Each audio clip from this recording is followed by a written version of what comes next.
Mank, mank, mank, mank. Mank. Mank, mank, mank, mank, mank. I'm Gary Oldman. My name's Mank. Amanda Seyfried. She says Nerts. My leg is shot. I drink a lot. Orson wants me to crack the plot. Manking the mank. Blank check with Griffin and David. Blank check with Griffin and David. Don't know what to say or to expect. All you need to know is that the name of the show is Blank Check. This is a business where the buyer gets nothing for his money but a memory. What we bought still belongs to the man who sold it. That's the real magic of the podcasts. And don't let anybody tell you different. That line is the crux of the movie. Yeah. Louis Mayer. Mhm. Still true today, Yeah. Griffin. Yeah. You ever think about that? Yeah. It's what they went on strike about. I'm gonna come in with the hot takes right off the bat. Arliss Howard kind of underrated chameleon Sure. in that it's not like he transforms himself radically, but every time he shows up in a movie, it takes me a moment to notice he's Arliss Howard. Arliss Howard giving full Balaban in this. He has a bit of a, hear me out on this, Willy Wooly. You love to talk Head. about Willy Wooly. The thing with the magnet pen, I know what you're talking about. where it's like he's got kind of like a good blank slate look, where then anything you put on him, it makes him look very different, even if it's not like a huge prosthetic schnoz or whatever. So He's very good in this. he's great in this. Yeah. I interviewed everyone involved with this movie. That's partly why I'm teeing you up for this. And Sean, do you have a Arliss Howard take? You can talk. Yeah, We're going sure. straight No, into the deep I end on love this. when the show starts and it's you guys, and then like 38 minutes go by and someone's like, hey, Hello? what's up, boys? I want to be clear. We're not going to introduce you for a while, but you can start Okay. talking. I just want to say that I love Arliss Howard too, and I especially love his role as the demon in Natural Born Killers. You know, when there's like Great cutaways to the devil. call. Yeah. So I interviewed everyone who worked on the crew, all of Fincher's big collaborators for this movie, including his casting director, who I should look up her name, but she's a legendary casting director. Griffin, do you know who it is? I'm trying to remember who it is. And I was talking to her about, how does it work to cast a movie like this, and how does it work? How do you work with Fincher? And then I brought up I love personally, just FYI, I love Arliss Howard, and she's like, David, I've had a crush on Arliss Howard basically since the 90s. Wow. She cited this movie that he's in as a romantic lead, I think. Yeah. Now he's boss or he's villain or Right. whatever. But he used to be, I think Men Don't Leave. Oh, sure. Yes, the Yes. Paul Brickman movie with Jessica Yes. Lange, Yeah. where she's just like, I saw him in Men Don't Leave, and Arliss Howard has always been on top of my list since Wow. then. Wow. Yeah. So and of course he's in The Killer. Yes. So- Both of you have seen The Killer? I now? haven't seen I it haven't seen Have you it. seen it, Sean? Wow. That's kind of wild that neither of you have because seen they only it. showed it at Venice. Yeah. Every day I What do send they- a solemn email, please show me the killer, please. And they say, maybe. I was saying to David yesterday, it is weird the degree to which it feels like Netflix is already treating that movie as an afterthought. I would agree. And in this weird nether realm where they're it's not really an Oscar movie and it's not really a Ray popcorn Mayfield, movie. that's her name. Do you think You know? do you think that's because of this movie? And what this movie I- turned out to be to the world? I don't know. Because I think this movie ended up having basically I think it benefited from coming out in the weird non-Oscar year. I think so too. As much as it maybe hasn't lingered, but I then think it also kind of didn't. within its year, it landed about as hard as it ever could have landed. Do you think that worked against it in its reputation now, though? Like the fact that Yes. it It hurts got a its bunch legacy. of Oscar nominations, and then Yes. people watched it and they're like, "This fucking movie, what's this bullshit?" Here's the thing I want to talk about a lot in And to this be clear, episode. this movie is good. Yes? What 2020 Oscar movies have not fallen into that trap? Well, now I just need to pull up the Um, year. I'm going to say, I'm going to give a verdict on the Best Picture nominees. Sure. Nomadland certainly fell into that trap, I think. Absolutely.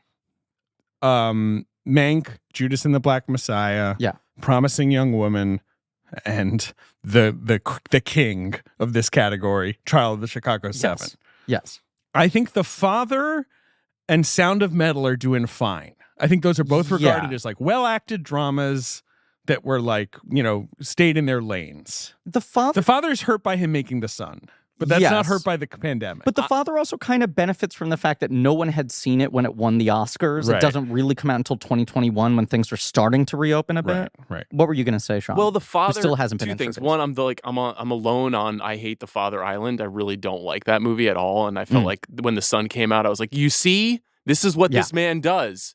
Yeah. But also, I think that's I really like The Father, but I'm worried you're right. But yes, go ahead. I think it's also marred by the ending that ceremony with what was supposed to be the Chadwick themselves. Boseman win, and then Anthony Hopkins won. He wasn't even at the ceremony, and then that left that movie in a little bit of a complicated reputational state too. I'm very pro Judas and the Black Messiah though. I like that movie. I am too, but I think that movie got really hurt by the pandemic. And I think that's a good movie. Yes, and that kind of would have been a hit. I think it would have been a little bit of a crossover at the box office released under normal times.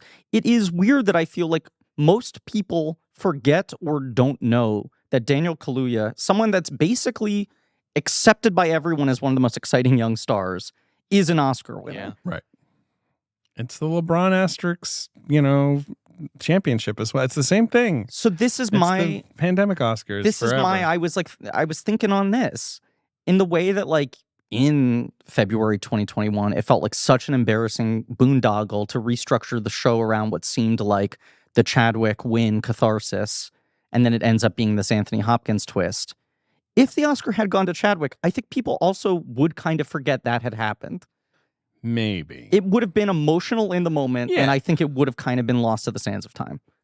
Yeah. I think people would remember that a little bit. But that movie is also... They would definitely remember it better than... Was it Joaquin? Joaquin gives it to Hopkins. But not. So just Joaquin standing on stage being like, Yeah. all right, I'll see And then you. the camera pans over to Questlove because the show had no host, and he's like, well, that's been the Oscars. I really And thought when everyone's they like, announced click. Soderbergh being the producer of that it was one of the great strokes of genius that the Academy has had, and I still love Soderbergh so much, but boy, he kind of biffed that one. It just didn't work. I stand by those Oscars I do being too. good. I think they're really good, except for the end was a mistake. I also think they were always going to be weird, and he made them compellingly Glenn weird. Close did the butt. She Remember did the that? butt. Do you remember, Sean? Do you remember that Glenn Close did the butt? I do remember that. That wasn't. She that was was the fun. wife. That was fun. And then she did the butt. And that was the year. That was the Hillbilly Elegy year. Yes. We really have to stop thinking about 2020, but not this week. This is the Griffin. problem. I will say I had a weird sensation firing up this movie last night on Netflix. And what I experienced was closer to deja vu than rewatching a movie. Because I was just remembering watching this movie previously in such a daze. Sure. Yeah. Yeah. Where it didn't feel like, well, I'm revisiting a film. It felt like, why do I feel like this has happened before? Right. It almost felt like an out-of-body experience. Because today we're talking about a 2020 film. I don't know how often 2020 movies are going to come up on this podcast. As a weird lost year, this is what we're talking about. There were some 2020 releases we covered in 2020. Yeah. But it was a year that a lot of major filmmakers skipped. A lot of movies got held off for. Maybe we do Chloe Zhao someday. If we ever do Spike Lee, Five Bloods, which I Spike think is Lee. the best film of that year. I'm looking at these Oscar nominations, and I'm like, is there a single blank check director amongst this crew other than David Right. Fincher? I think we might do Charlie Kaufman one day, maybe. Oh, sure. Oh, I Yeah. love that movie. I Me think that movie's a little too. divisive too. That's a great movie. Love I that movie. agree. But Five Bloods gets the score nomination? Yeah. So it got 1, and Thinking of Ending Things got 0. Sad. Yeah. Greengrass? Would you do Greengrass? News of the World? Fuck, talk about a movie I forgot. You know what? That movie is not bad. I agree. Yeah. But truly, This yes. is the curse, though. Forgotten. Yes. Yes. Yeah. Yeah. Right. And I my fond memories of 2020 movies are almost exclusively the couple of things that came out in the first 10 weeks. Right. I mean, Tenet. Yeah. Well, we love Tenet. That happened. Yes. That happened. And we'll Yes. re-ten it someday, probably. Maybe we should re-ten it. Re-Tenet? Yeah. Do another Tenet? Why not? Okay, I don't even know what to say about that. Listen, this is a podcast called Blank Check with Griffin and David. I'm Griffin. I'm David. And if you play this episode backwards, you'll find out we were friends all along. Mm-hmm. It's a podcast about filmographies, directors who have massive success early on in their careers and are given a series of blank checks to make whatever crazy passion projects they want. And sometimes those checks clear and sometimes they bounce. Baby, This is a mini-series on the films of David Fincher. It is called The Curious Pod of Benjamin Buttcast. Correct. Today we are talking about not his biggest check, but maybe in a certain way his blankest. And the one he was trying to cash for so long. Mm-hmm. And it is a movie about one of the greatest blank check situations of all time. Yes, sort of. Which is interesting. That's true. You're right. The situation is blank checky. We've covered very few movies about blank checks. We covered Blank Check. Yes. Which is in fact about a very, blank check. A very blank check. Yes.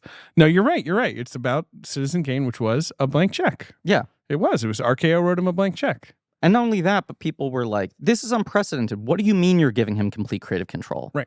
He has a green light for any subject he chooses. Right. Yeah. The film Mank. We're talking Mank. We're Mank in the Mank. One of 3 David Fincher films that has been nominated for Best Picture, right? Yeah.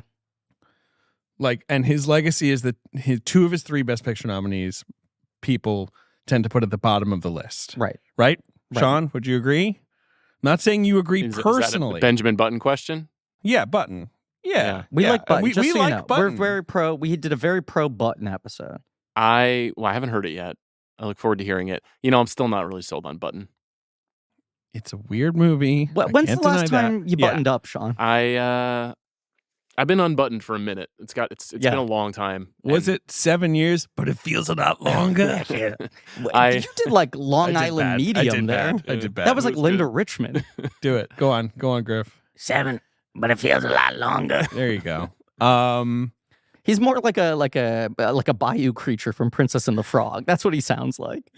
Introduce our guest. Our guest today, of course, from The Ringer, from The Big Picture, the great Sean Fennessey, returning to the show to Mank the Mank. Hi, boys. One of America's preeminent Mank defenders. This was my favorite movie of 2020. Yeah. Was it really, Sean? It was. God, I don't remember that. Yeah. And having revisited it to spend some time with you guys, I feel actually even better about it in many ways. Hell yeah. So I'm now I'm really looking excited at your to top talk. 10. Yeah. Like, Sean, do you still have Nomadland in your top 10?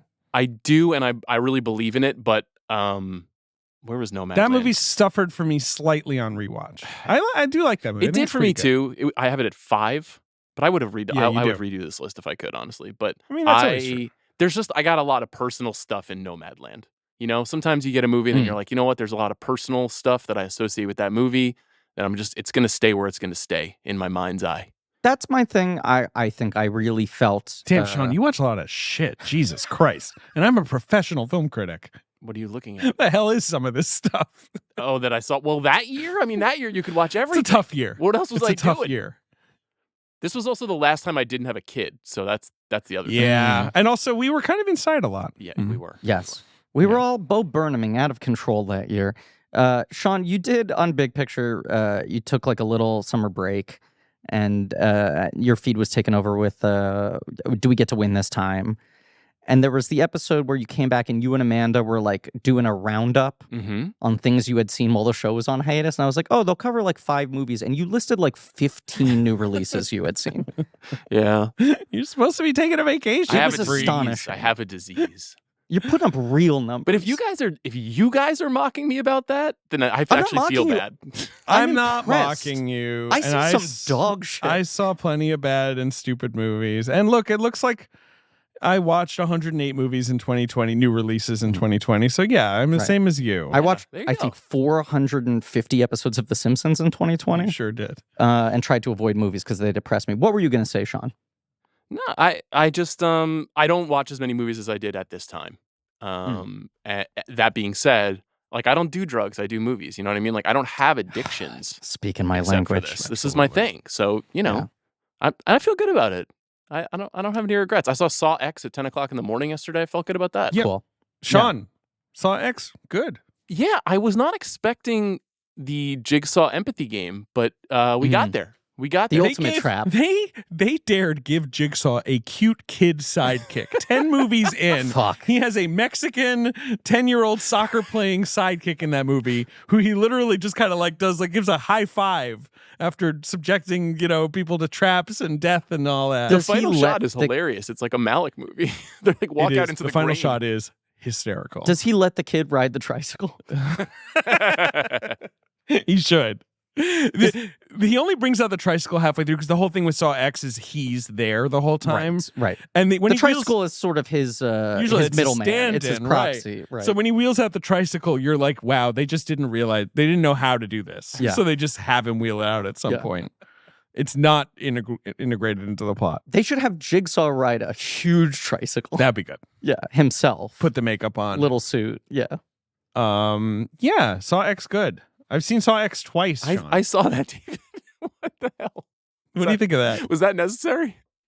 My friend really wanted to see it, and we binged all the Saws together like before this one came out, but he couldn't make the press screening with me, and so I was like, don't worry, I'll see Saw X with you. This also, by the way, coming, Sean, after we had to do a semi-serious reshuffling of record schedule to allow Sim's first crack at Saw X. So I could write about it. He wanted the first screening possible. I compared him to like We had a Elaine bunch of Stritch or records whatever. set. We had to move things around in such a complicated order. In almost a Saw X chronological disfigurement. But if anybody understands, Griffin, it's you and I, that David's little mission to watch all those movies again, that's normal stuff. That's okay. That's what cool movie guys do. That's who we are. Super normal.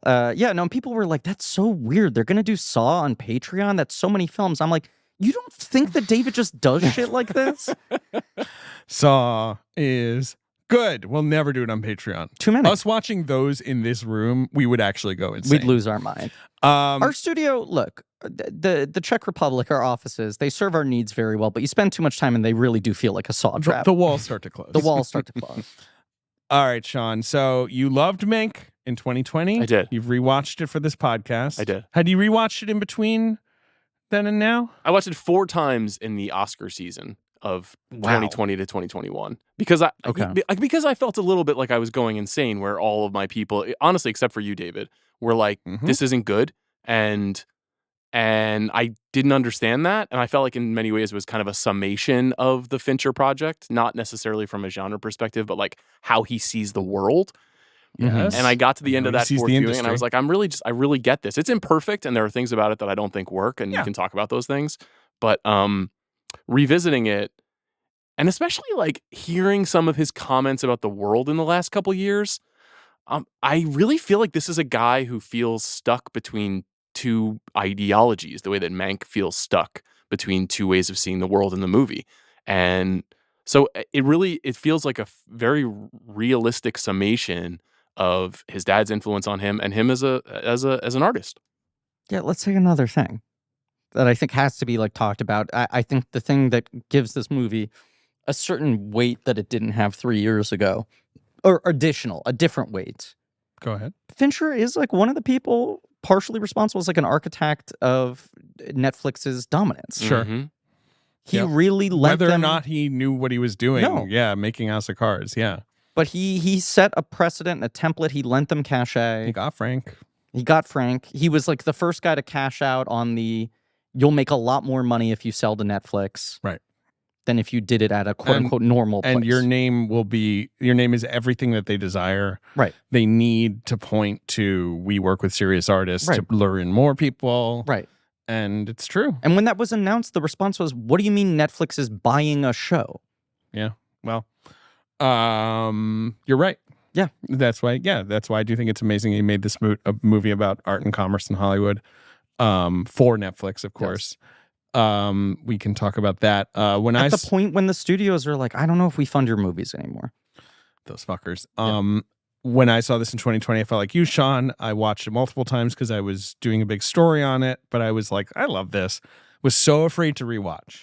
Yeah. Its reputation is not improved. No. People have basically been like Mank mid, to mid to bad. Yes. And I'm like, and plus we set this recording kind of late. Mm-hmm. And so I had to kind of like throw Mank on in the evening, and I was like, God, is this going to be like boring? Yeah. Well, the minute Mank starts, I'm like, I'm hooting and hollering. This movie is fun. Am I insane for thinking this movie is an airy delight? But Griffin, I don't know what I honestly I don't know what you think of this movie. I'm pointing this to Griffin because I don't know how he feels. Yeah, I mean, I was like trying really hard to not get stuck in this rut. But I did like watch this movie and have the flashback to how I felt in 2020 where I'm like, I cannot stop thinking about how angry I am that I never got to see this in a theater. And this was my problem, Sean, when we were in like 2020 and I like opted out of most of the Oscar films. And when we did our awards at the end, there was like a list of like 20 major, quote unquote, major movies that I hadn't seen when I'm usually so compulsive about like checking all those boxes. And I did watch this at the time.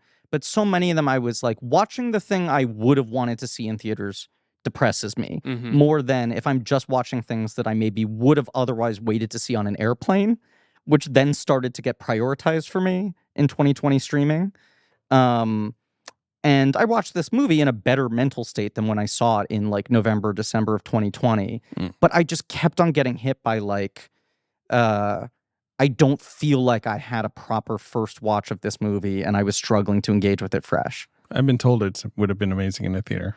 That's what all the crew guys told me. So you were saying, David, like this movie didn't get any theatrical release. And I know that is false because it is a regret of mine that when New York, which was the last state to reopen theaters in America. It was one of the last for sure. Cuomo was very uninterested in reopening theaters. But New Jersey reopened in like November.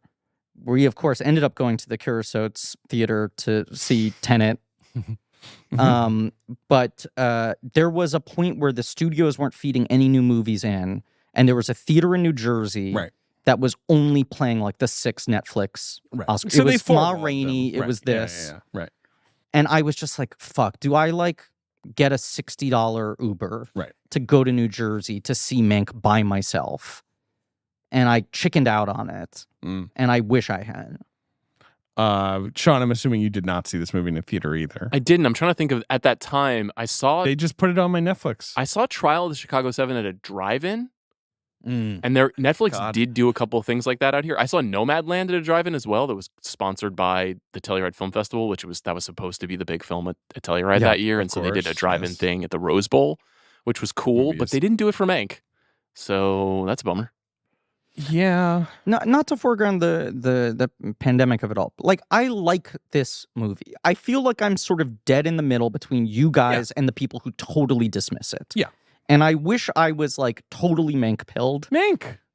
And I don't know if it's just the like try mankro-dosing, okay? That's mankro-dosing. the problem. 5 minutes of Mank a day. Yeah. You know, just sort of let him seep into your system. Right. Because sometimes it's harder to portion Mank out with edibles. My friend Carolyn came up with that. That's really funny. Have to shout her out. Okay, let me give you guys some material from the dossier because, of course, this film is the longest period Fincher goes without making a movie is between Gone Girl and Mank. 6 years, right? Sucks. Painful. Right? Painful. Yeah. I mean, obviously, it is. It is. It completely sucks. Now, the first thing he did really get stuck on, though, of course, was Utopia. Yes. Which I think was going to be a TV show. I mean, obviously, it ended up being a TV show. But he comes out of Gone Girl and sets up a deal with HBO. Yeah. And sets up 2 TV shows immediately, I think with a plan for a third. Yes, right. But he's doing the Utopia adaptation, which Rooney Mara was going to star in. He was going to do it for HBO. Yes. And then eventually moves to Amazon without him or Rooney Mara. Videosyncrasy, which was his series about the rise of the music video industry. That's the one I really wanted. That is the one I wanted to see. Which filmed several episodes before they pulled the plug. Carrie Condon, Paz Vega, Corbin Burnson. Yeah. Come on, give me Corbin. Yeah. You think he would have done coke in that show? No. Of course not. Impossible. So yeah, that got shut down for no good reason, really. It was like 2015. They just were sort of like, we need to work on the scripts. This isn't HBO working. has killed so many things that seem interesting. Yeah. And like things like, that legendary, what's it called? 7 Miles of Bad Road or whatever. Sure. It's like, that's in the can. Like that's the Lily Tomlin one. Like no one ever saw it. No, but it was like, Fincher was coming off of 3 films, 4 consecutive films that were basically crossover hits at the box office. Yes. Were Oscar players to one degree or another. And then suddenly it's like Hollywood's like, this guy's too complicated. It's not worth it anymore. He goes to HBO. It was sort of like before streaming was the threat. It was like, why is this guy going there? And it felt like not only is he going there, but he's doubling down, setting up multiple projects. Right. And then all of them get stuck on the runway. Utopia, I think he said, basically boiled down to a difference of like $8 million. Yeah, that's what he said. And to be fair, he's always the one being like, I wanted a few extra $1 million. And the other guys are like, he wanted $100 million. I think that's it for all of these shows. I think that is why it's the budget. Netflix thing happened, is because they were like, you know what? Okay. Every time on the budget. Obviously, Steve Jobs was something that he was the first choice for, but they shut him out because apparently he wanted too much money for it. I think he wanted 45, and they ended up making it like 30. Yeah. Like, Amy Pascal really wanted him to make the Angelina Jolie Cleopatra movie. A movie that's definitely going to happen. That would have obviously ended up just like, they would have like, I don't know, Egypt would have sunk into the sand if they tried to make that. Like, he'd still be making it today. I forgot about this. He and Gillian Flynn were going to remake Strangers on a Train With Affleck. With Affleck in the Farley Granger I think role. it was going to be a pretty loose adaptation. I think they were sort of going to use it as a springboard. Any thoughts on that, Sean? I think that he's been doing a great job of being a reasonable heir to Hitchcock. So the idea of him kind of reconstituting Hitchcock is kind of boring to me, honestly. As much as I desperately want him and Affleck to do something again. Yes, because that would be they fun have for something them special. to work together. I agree with that. This is also the era, though, where outside of the HBO stuff getting set up, every movie he's attaching himself to is like more IP driven. Yes, he's trying to find. Look, he's whole obviously thing, been in a bestseller book run. He said to me when I interviewed him, this is like, he was like, right, I just would find bestsellers because that would be enough. Right. And then that stopped being enough. If I find IP that already has my thematic interest and in it's a bestseller, that's the so way I to can sell convince a studio. Right. And then they stopped caring about that. Yeah. Of course, the strangest thing that he almost made is World War Z 2. Right. Which I have heard he was like really close to doing. And people I know who were like kind of in the loop on what he was developing were like, look, he was using that as a way to get the money to play around and do what the fuck he wanted. But his ideas were really cool and interesting. I'm sure they were. Can I ask you a question about that? If there was not so much public knowledge of the kind of crisis of the making of the first World War Z, do you think that he would have made the second World War Z? Because I feel like normal moviegoers were like, I heard this movie was a fucking mess. Yeah. Yes, that movie became notorious. Although it did okay. It was a big hit. It did. It made money.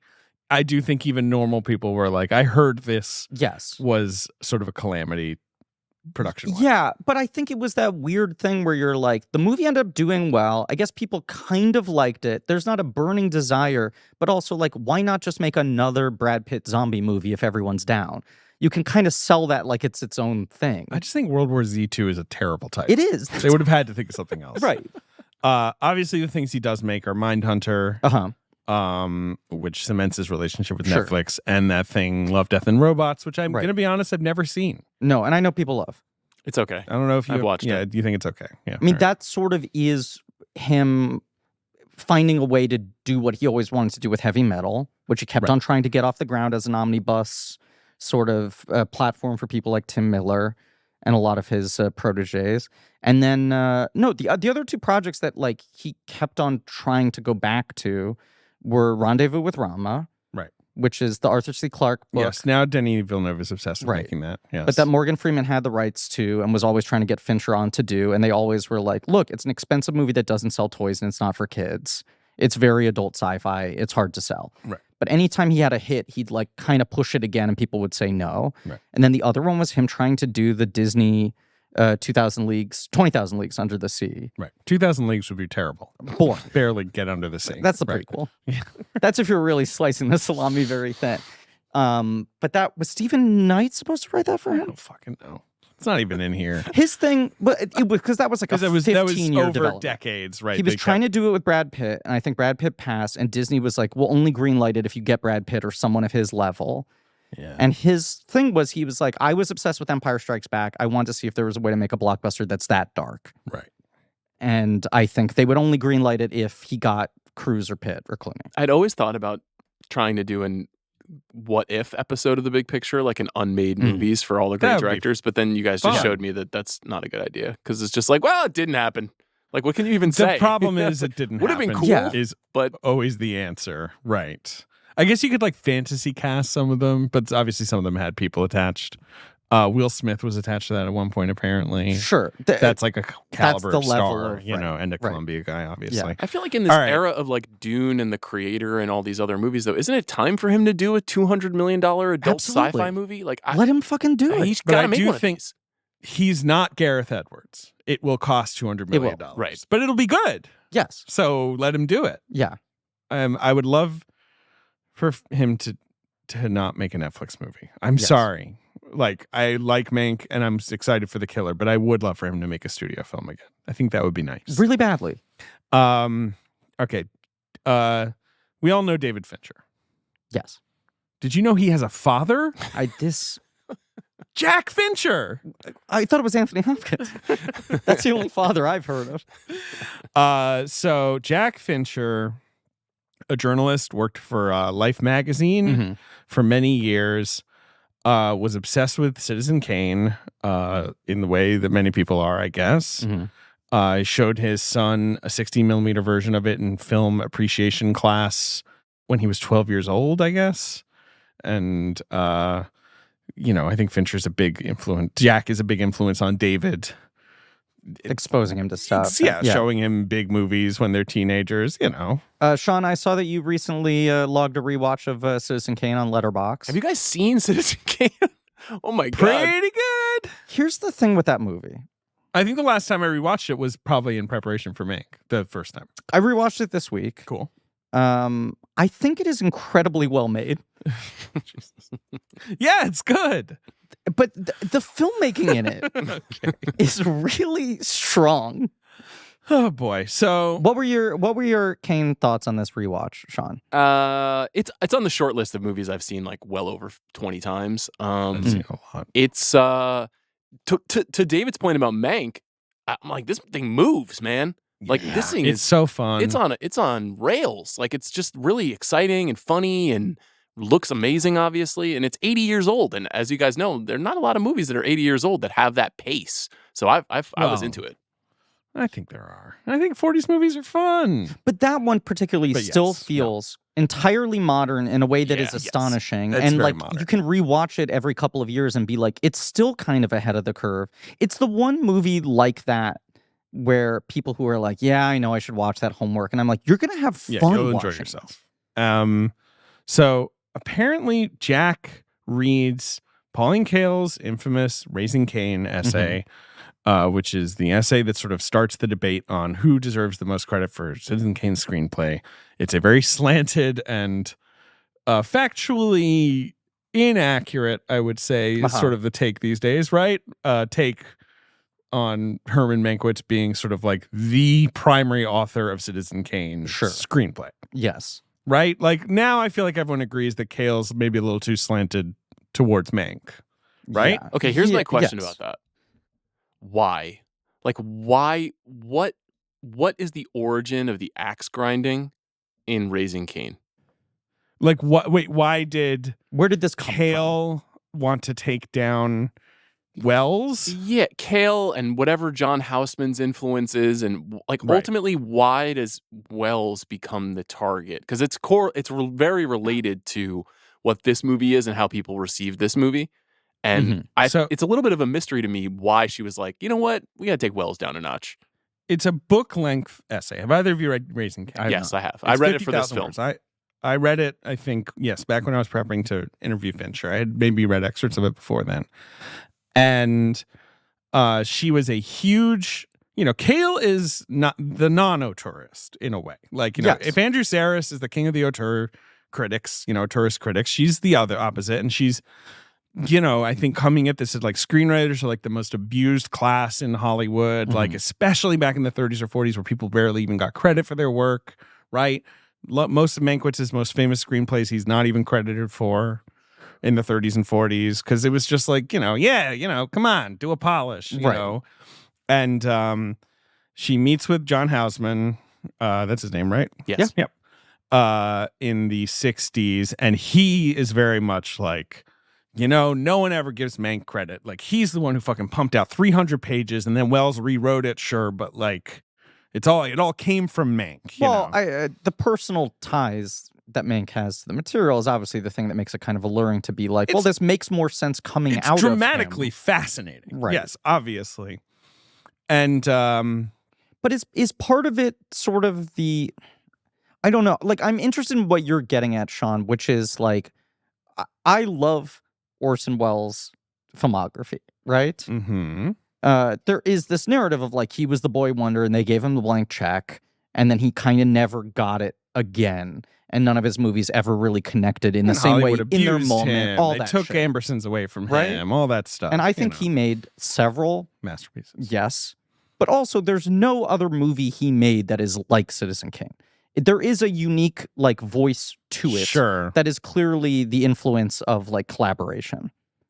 The thing, obviously the essay comes out, it's huge. Sean, go ahead. Well, just the thing I can't wrap my head around is, one, I agree with what you just said, Griffin. Two, did Kael, who is not really a journalist, Kael is a critic, but she is attempting to kind of, formulate this kind of critical journalism around this idea, this kind of discovery that in fact Mankiewicz is the primary author of this movie that many people consider like one of the 5 most important American movies ever made, if not number 1.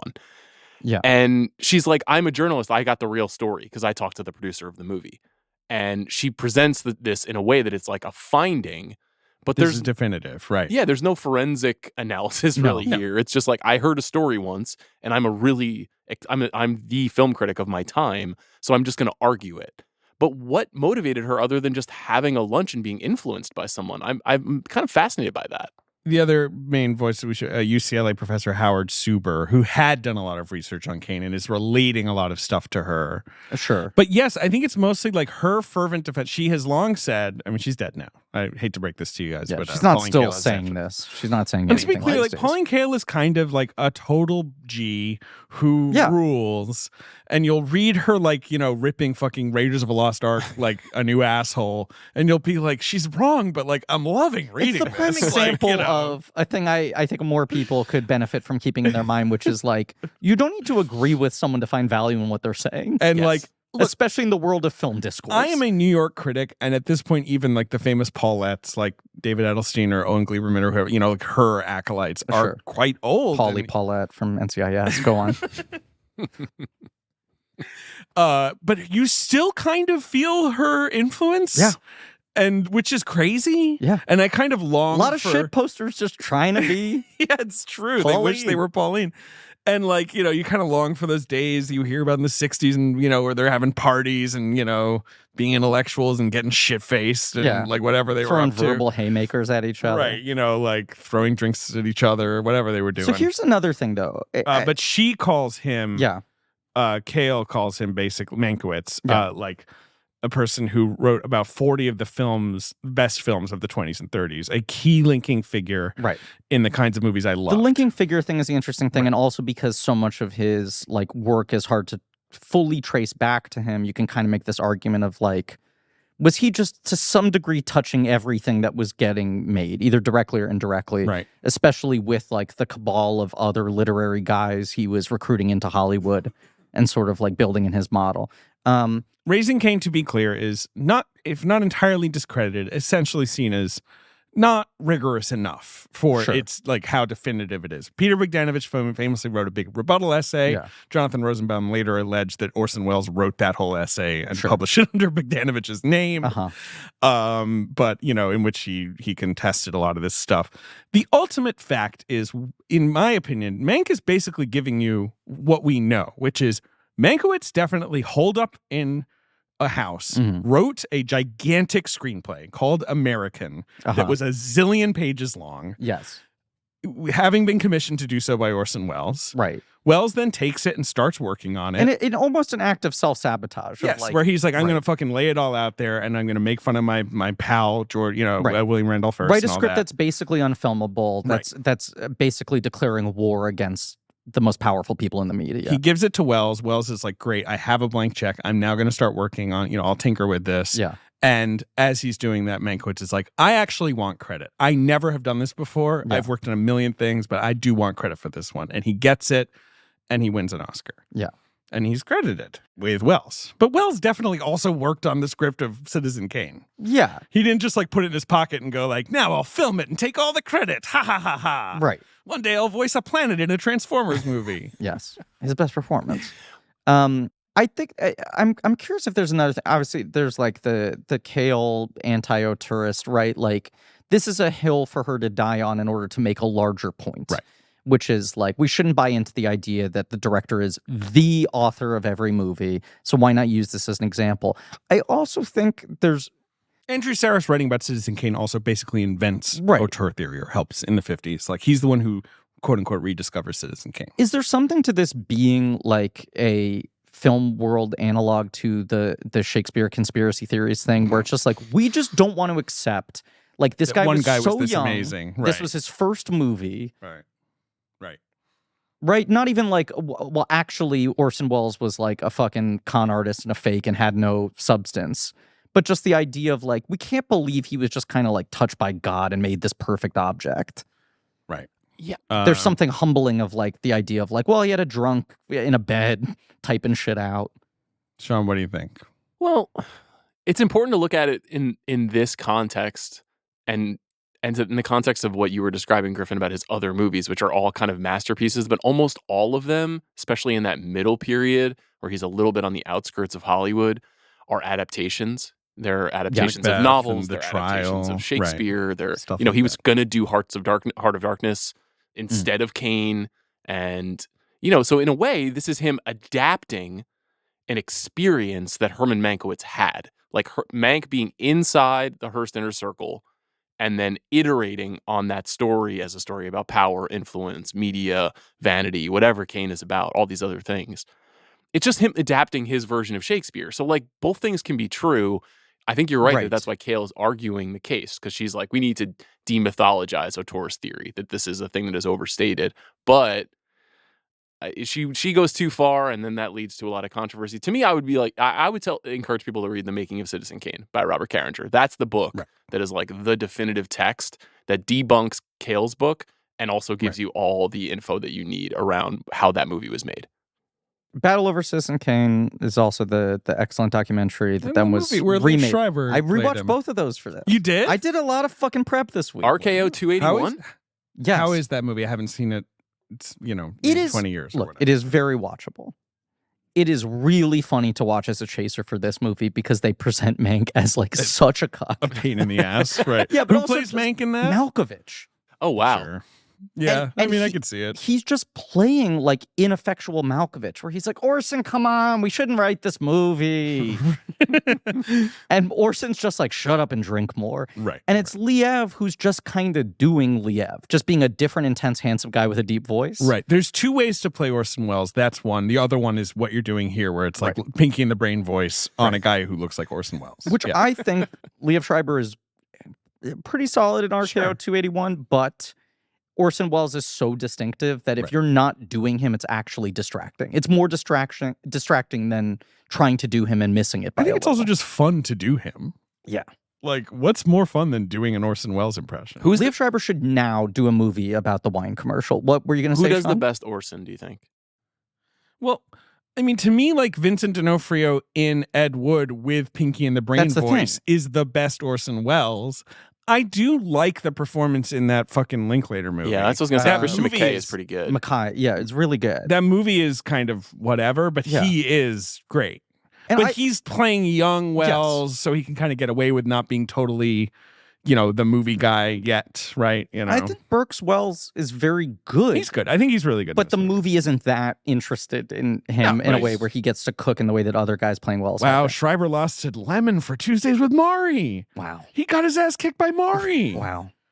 Oh, man, that is the worst. Tuesdays with Maury, I think, is the worst piece of art ever filmed. Have you seen that fucking Make thing? the case. Make the case. Make the It case. just sucks. I'm not going to make the case. Didn't a real director make that? Yeah. Let's see. Is it Mark Rydell? Let's see. Who made with Tuesdays with Maury? I think you're right, though, Sean. It's someone even better than Mick Jackson, the guy who made The Bodyguard. Yeah. Okay. Among other stuff. Volcano, LA Story, Temple Grandin, made Tuesdays with Threads. Maury. Yeah, he made Threads. Yeah, yeah. Mick Jackson is Um, fascinating. weird career. Yeah, because I think he's English, right? I think he's one of those guys like, yeah, I'll shoot this piece of shit for you. Who gives a shit, you know? Fucking Maury, sit over there, you know, whatever. Right. The kind of journeyman director who thinks his job is annoying. Yeah, my Hank Azaria's like, what's my motivation? It's fucking Tuesday. Seeing Maury again. Look at the calendar and fucking exit off. Wednesday's tomorrow. Yesterday was Monday. That's your fucking direction. The coast used to be toast. I was making volcano movies. The coast was toast. Griffin, silence, please, and let me speak. I alone shall be speaking now.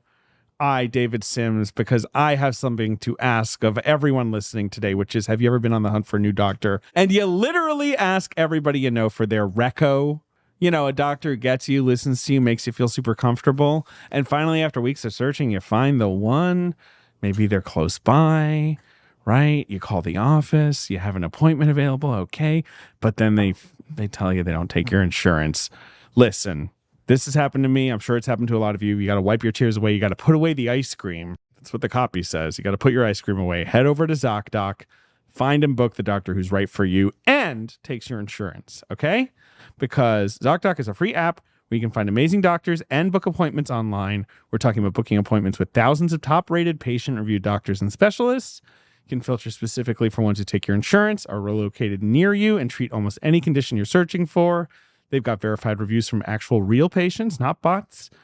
Average wait time to see a doctor on ZocDoc is just between 24 and 48 hours. That's it. You can sometimes get same-day appointments. And once you find them, you can book them immediately with just a few app taps. No more waiting awkwardly on hold with a receptionist. I've used ZocDoc plenty of times. It's the best way to filter for someone who offers the service you need that takes your insurance. All you've got to do is go to ZocDoc.com/check today and download the ZocDoc app for free. Then find a book a top-rated doctor today. That's ZocDoc.com/check, ZocDoc.com/check. So Jack Fincher apparently wrote a lot of spec scripts. Okay. Fincher, David says that, this is going to be confusing. David says that Jack, apparently Rock Hudson was interested once in a spec script he wrote, but it fizzled out. Weird. Okay. In like the 60s. Yeah. His dad retires from journalism in the early 90s.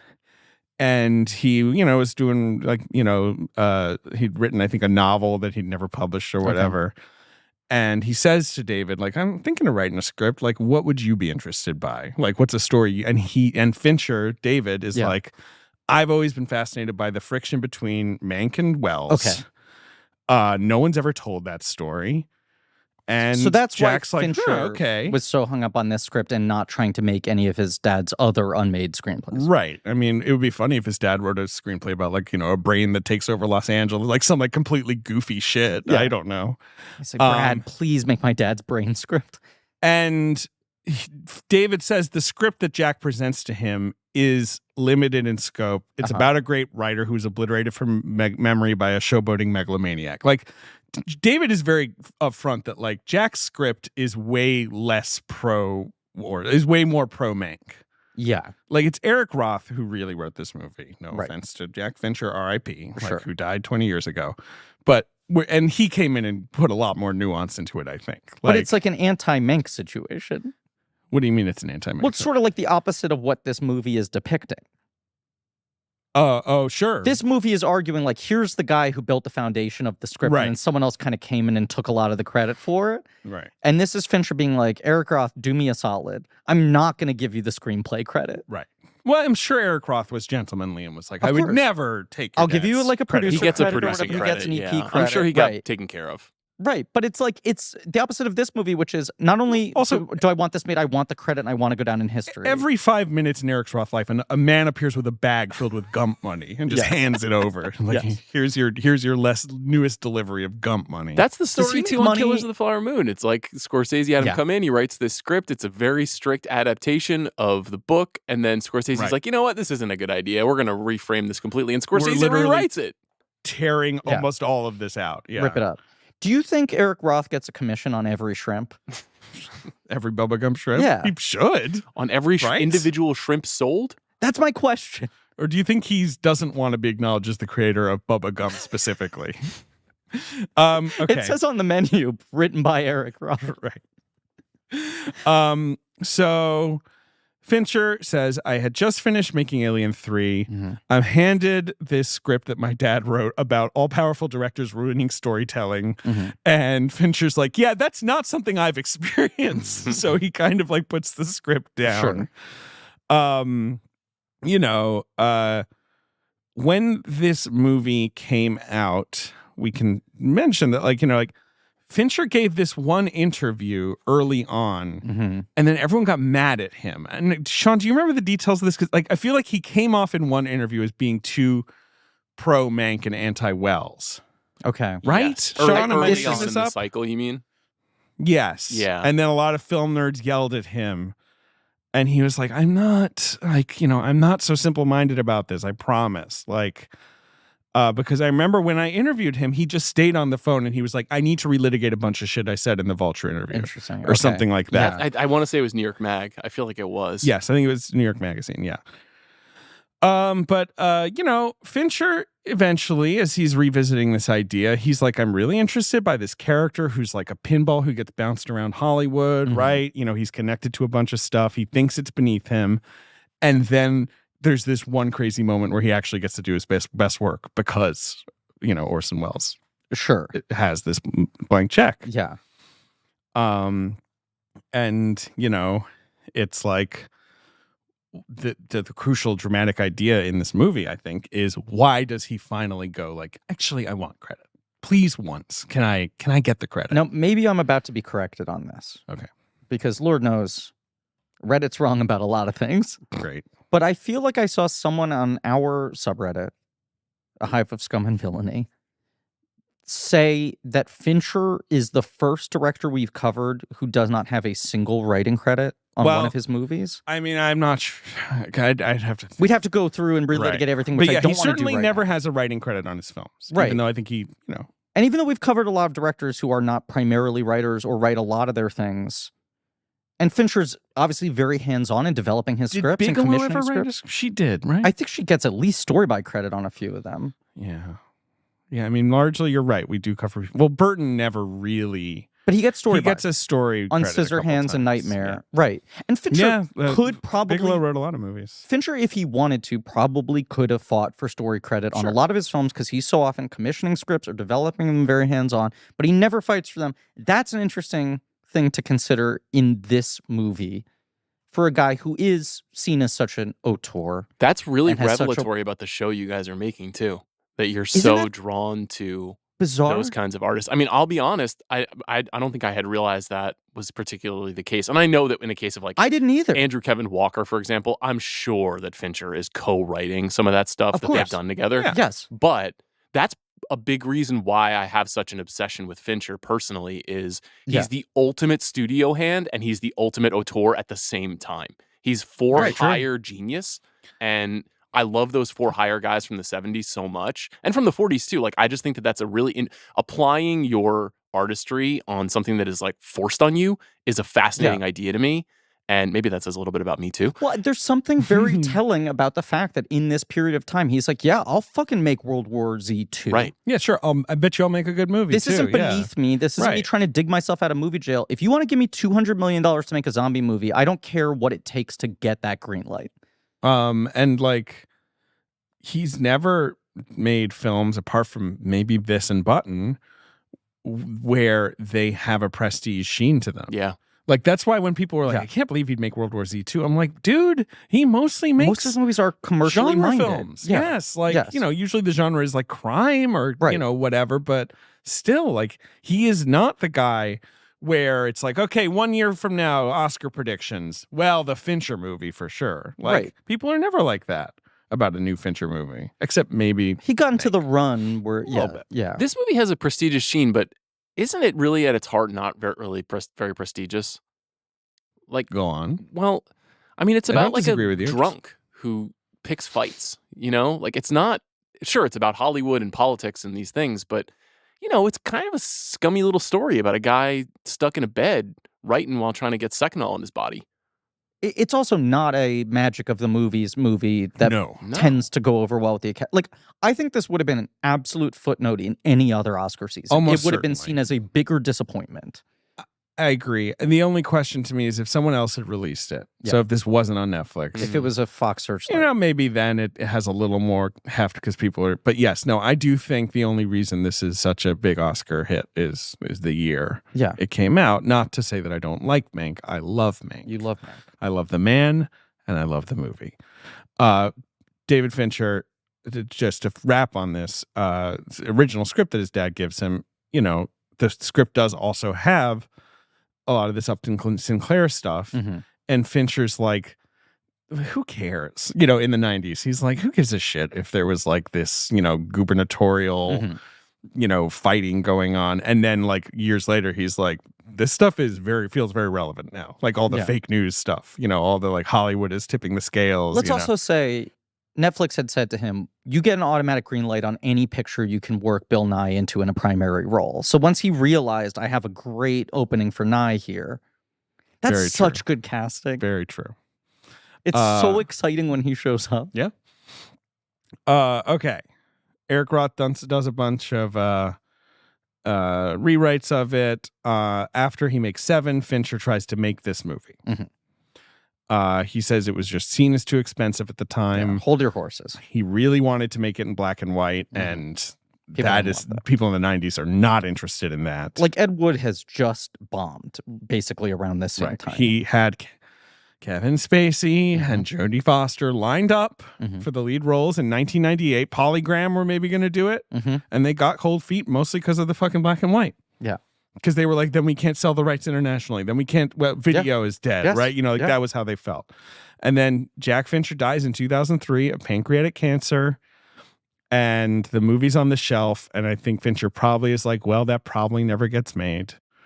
And how does it finally happen? It's when he's like stuck making Mindhunter, which cost a fortune to make. Yes. And I think was a very long and involved process. And he's like, I'm a little sick of this. Netflix is kind of like, we kind of can't make a third season of this. It's too expensive. Is there something else you want to do? And he's kind of like, Mank? Like, pulling it off the shelf. And this is kind of the end of the period of Netflix being like, anything you want. Pitch us the movie that everyone else has turned down. Right. Bring us your Mutes. Yeah. Your Manks. Go on. I'm trying to think of a third example. But no, that was a lot of the unmakeable movie that's been in development hell forever. What are the others? There are other good examples, I think, right?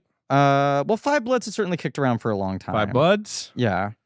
Ridiculous Six? Yes. That was Sandler's first. He put it in the drawer, and he said, someday I'll have the cachet to get Ridiculous ×6. I'm trying to think. Roma was acquired, but it was kind of a similar thing where it was... Roma felt similar, right? I'm trying to think of the ones, though, where it's like, this was turned down everywhere else for years. I don't know. I mean, they that slate of blockbusters they had last year that all went nowhere, like Slumberland. Yes. Those were all projects that had died in development elsewhere. Sure. That got brought over. Yeah. That was kind of Netflix trying to be like, can we just auto-invent a Netflix blockbuster? Red Notice, Gray Man. Yes. Yes. All had failed to make it out of the studio system alive. I wonder why. I don't know. Too good. Velvet Buzzsaw? Was that one of them? What? No. Is that what it was called? The Dan Gilroy movie? Do you remember that movie? Yeah. That movie was very disappointing. It was. That's the Dan Gilroy. Has he made something since? No, he really needs to make another It's movie. It's wild how many Netflix movies are like that, where you're like, why isn't that good? Why isn't Velvet? That should be good. Yeah.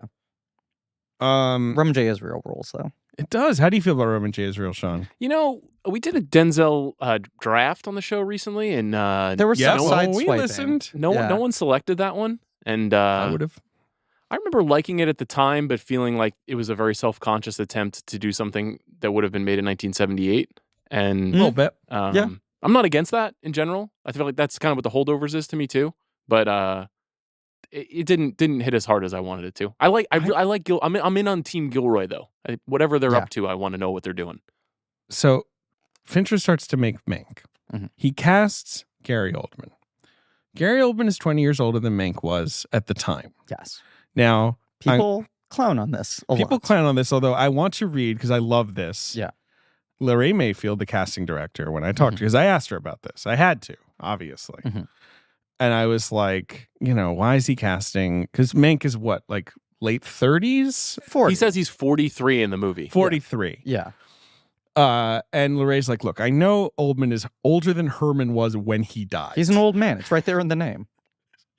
But then she says, but look, Herman was beat to shit. Yeah. Like, people during that time period, they could be 20 or they could be 40 and you wouldn't even know. Yeah, it's like, you watch like Dog Day Afternoon, you're like, Charles Durning's 15 in this? There's a lot of that with like that era of hard living man. I just love the idea of beat to shit. Beat to shit, yeah. How do you feel about the casting? I mean, Oldman is just one of those guys where Fincher has always like just wanted to work with Oldman, I think, is part of it, right? Yeah, it's odd that it took this long. Yeah. That he cast Douglas Urbanski before he actually cast Oldman in something. Douglas Urbanski is his manager. Yes. How do you feel about Gary Oldman, Sean? In the movie or in general? In general first, and then in the movie. In general, he's one of the most electrifying actors of our lifetime. In the last 15 years, he's been doing a different kind of thing than the everyone guy, the like psycho person that I think tantalized us. Yes. In this movie, I think he's perfect if we stop worrying about whether or not Mank is historically accurate. I agree. He's great for a rumpled guy who's got like a sharp tongue and can't kind of help himself being like both sad sack and class clown. It's just he's a bit oddly old. So can I throw out my big thesis on why this movie's reputation is so like kind of wonky? You know what Oldman was good in was Oppenheimer. He's great in Oppenheimer. What a one scene performance. Yes, go ahead. Fucking love Oppenheimer. What a great movie. Yeah, good picture. Also, another film where I found that the filmmaking is quite good. I'm so excited for Oppenheimer to just like roar to the Oscars, which I have been predicting since April. I have been like on this train, but I am worried that people are going to get bored. I don't think so. I don't think so either. I don't think so. I think it's a fucking freight train. Sweep coming. I think so. Picture, director, actor, screenplay. What do you think? I think actor, supporting actor, yes. I'm not sure about actor. I think that's a really good. Who do you think's got the heat for the actor right now?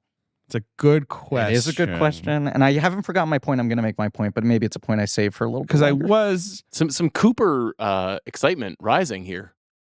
That I think that movie is excellent, but the fact that the reasons I love it might be the reasons Oscar will be frosty to it. Yeah, but yeah, because I'm looking at a list here, and it's like Giamatti and The Holdovers. I'm like, good. I love that performance. I love Paul Giamatti. I don't think that's like that's the thing. Winning an Oscar. When you actually look at the contenders list, it's hard to think about someone beating Cillian. Cooper's probably the closest, partly out of a sort of like, okay, Jesus, you have a zillion nominations. Like, let's nip You seen this American in the bud. Fiction yet, David?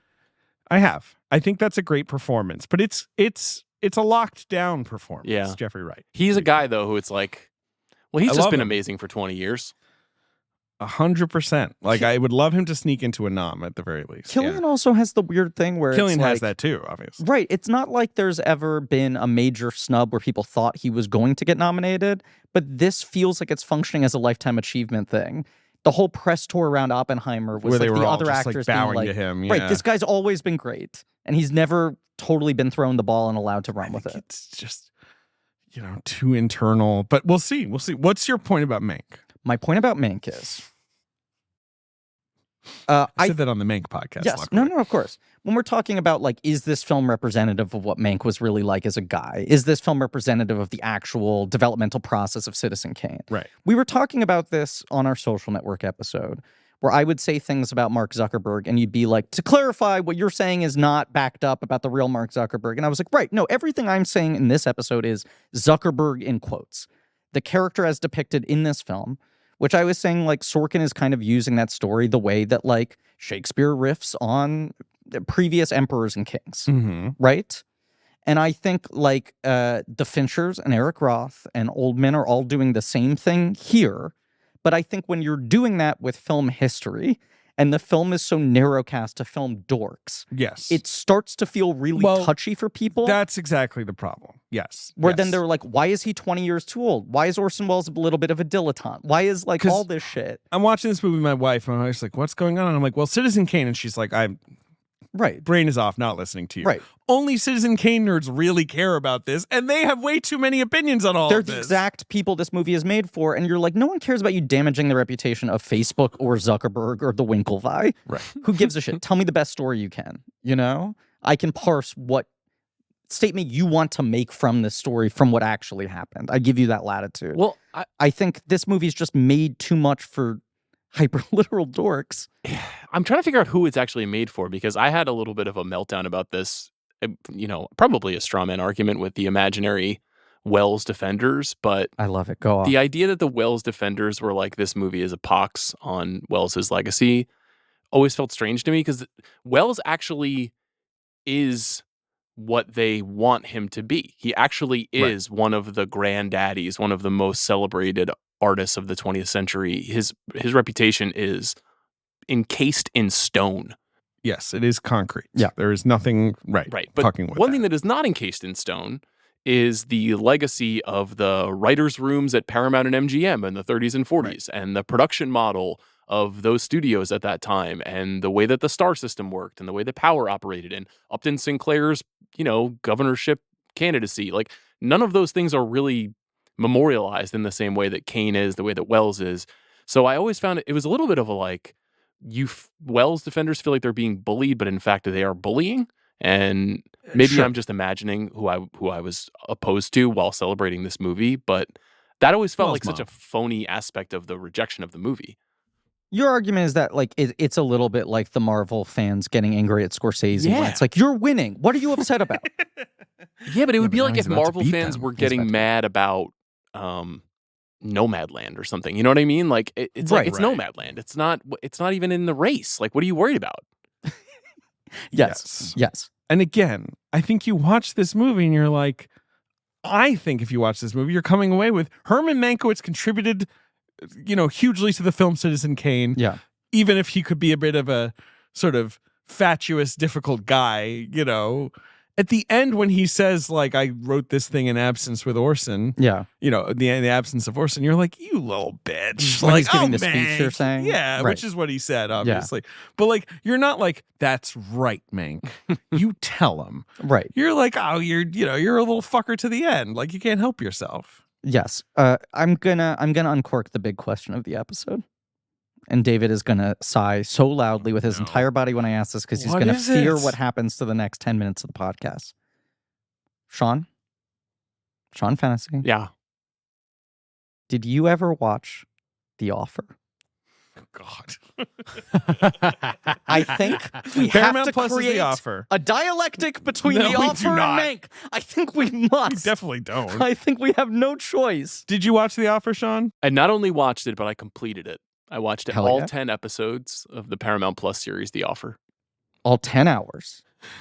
Oh, God. The most insane They were an TV hour show each. ever made. The Offer was kind of the winning time of movie Yes. shows, right? Like, it was the same idea where they're like, we're going to tell you the story as you've never heard it before. And I'm like, I'm reading Wikipedia right Yes. now. Like, I'm watching people read Wikipedia to Offer. me. I know Offer is slanted, right? Yeah. Like, towards Ruddy, right? Like, It's insane. Offer is like, yeah, Francis insane. Ford Coppola, yeah, that guy was a Yeah. journeyman who, he had a couple notes, but Ruddy, Right. he was the guy. What by also The has one of the Godfather. greatest writing credits of all time, which is based on the experiences of Albert Ruddy producing The Godfather. Okay, what do you have to say about The Offer? Sean, what was your experience with The Offer? Well, on paper, I'm like, this is porn. Like, Yes. right.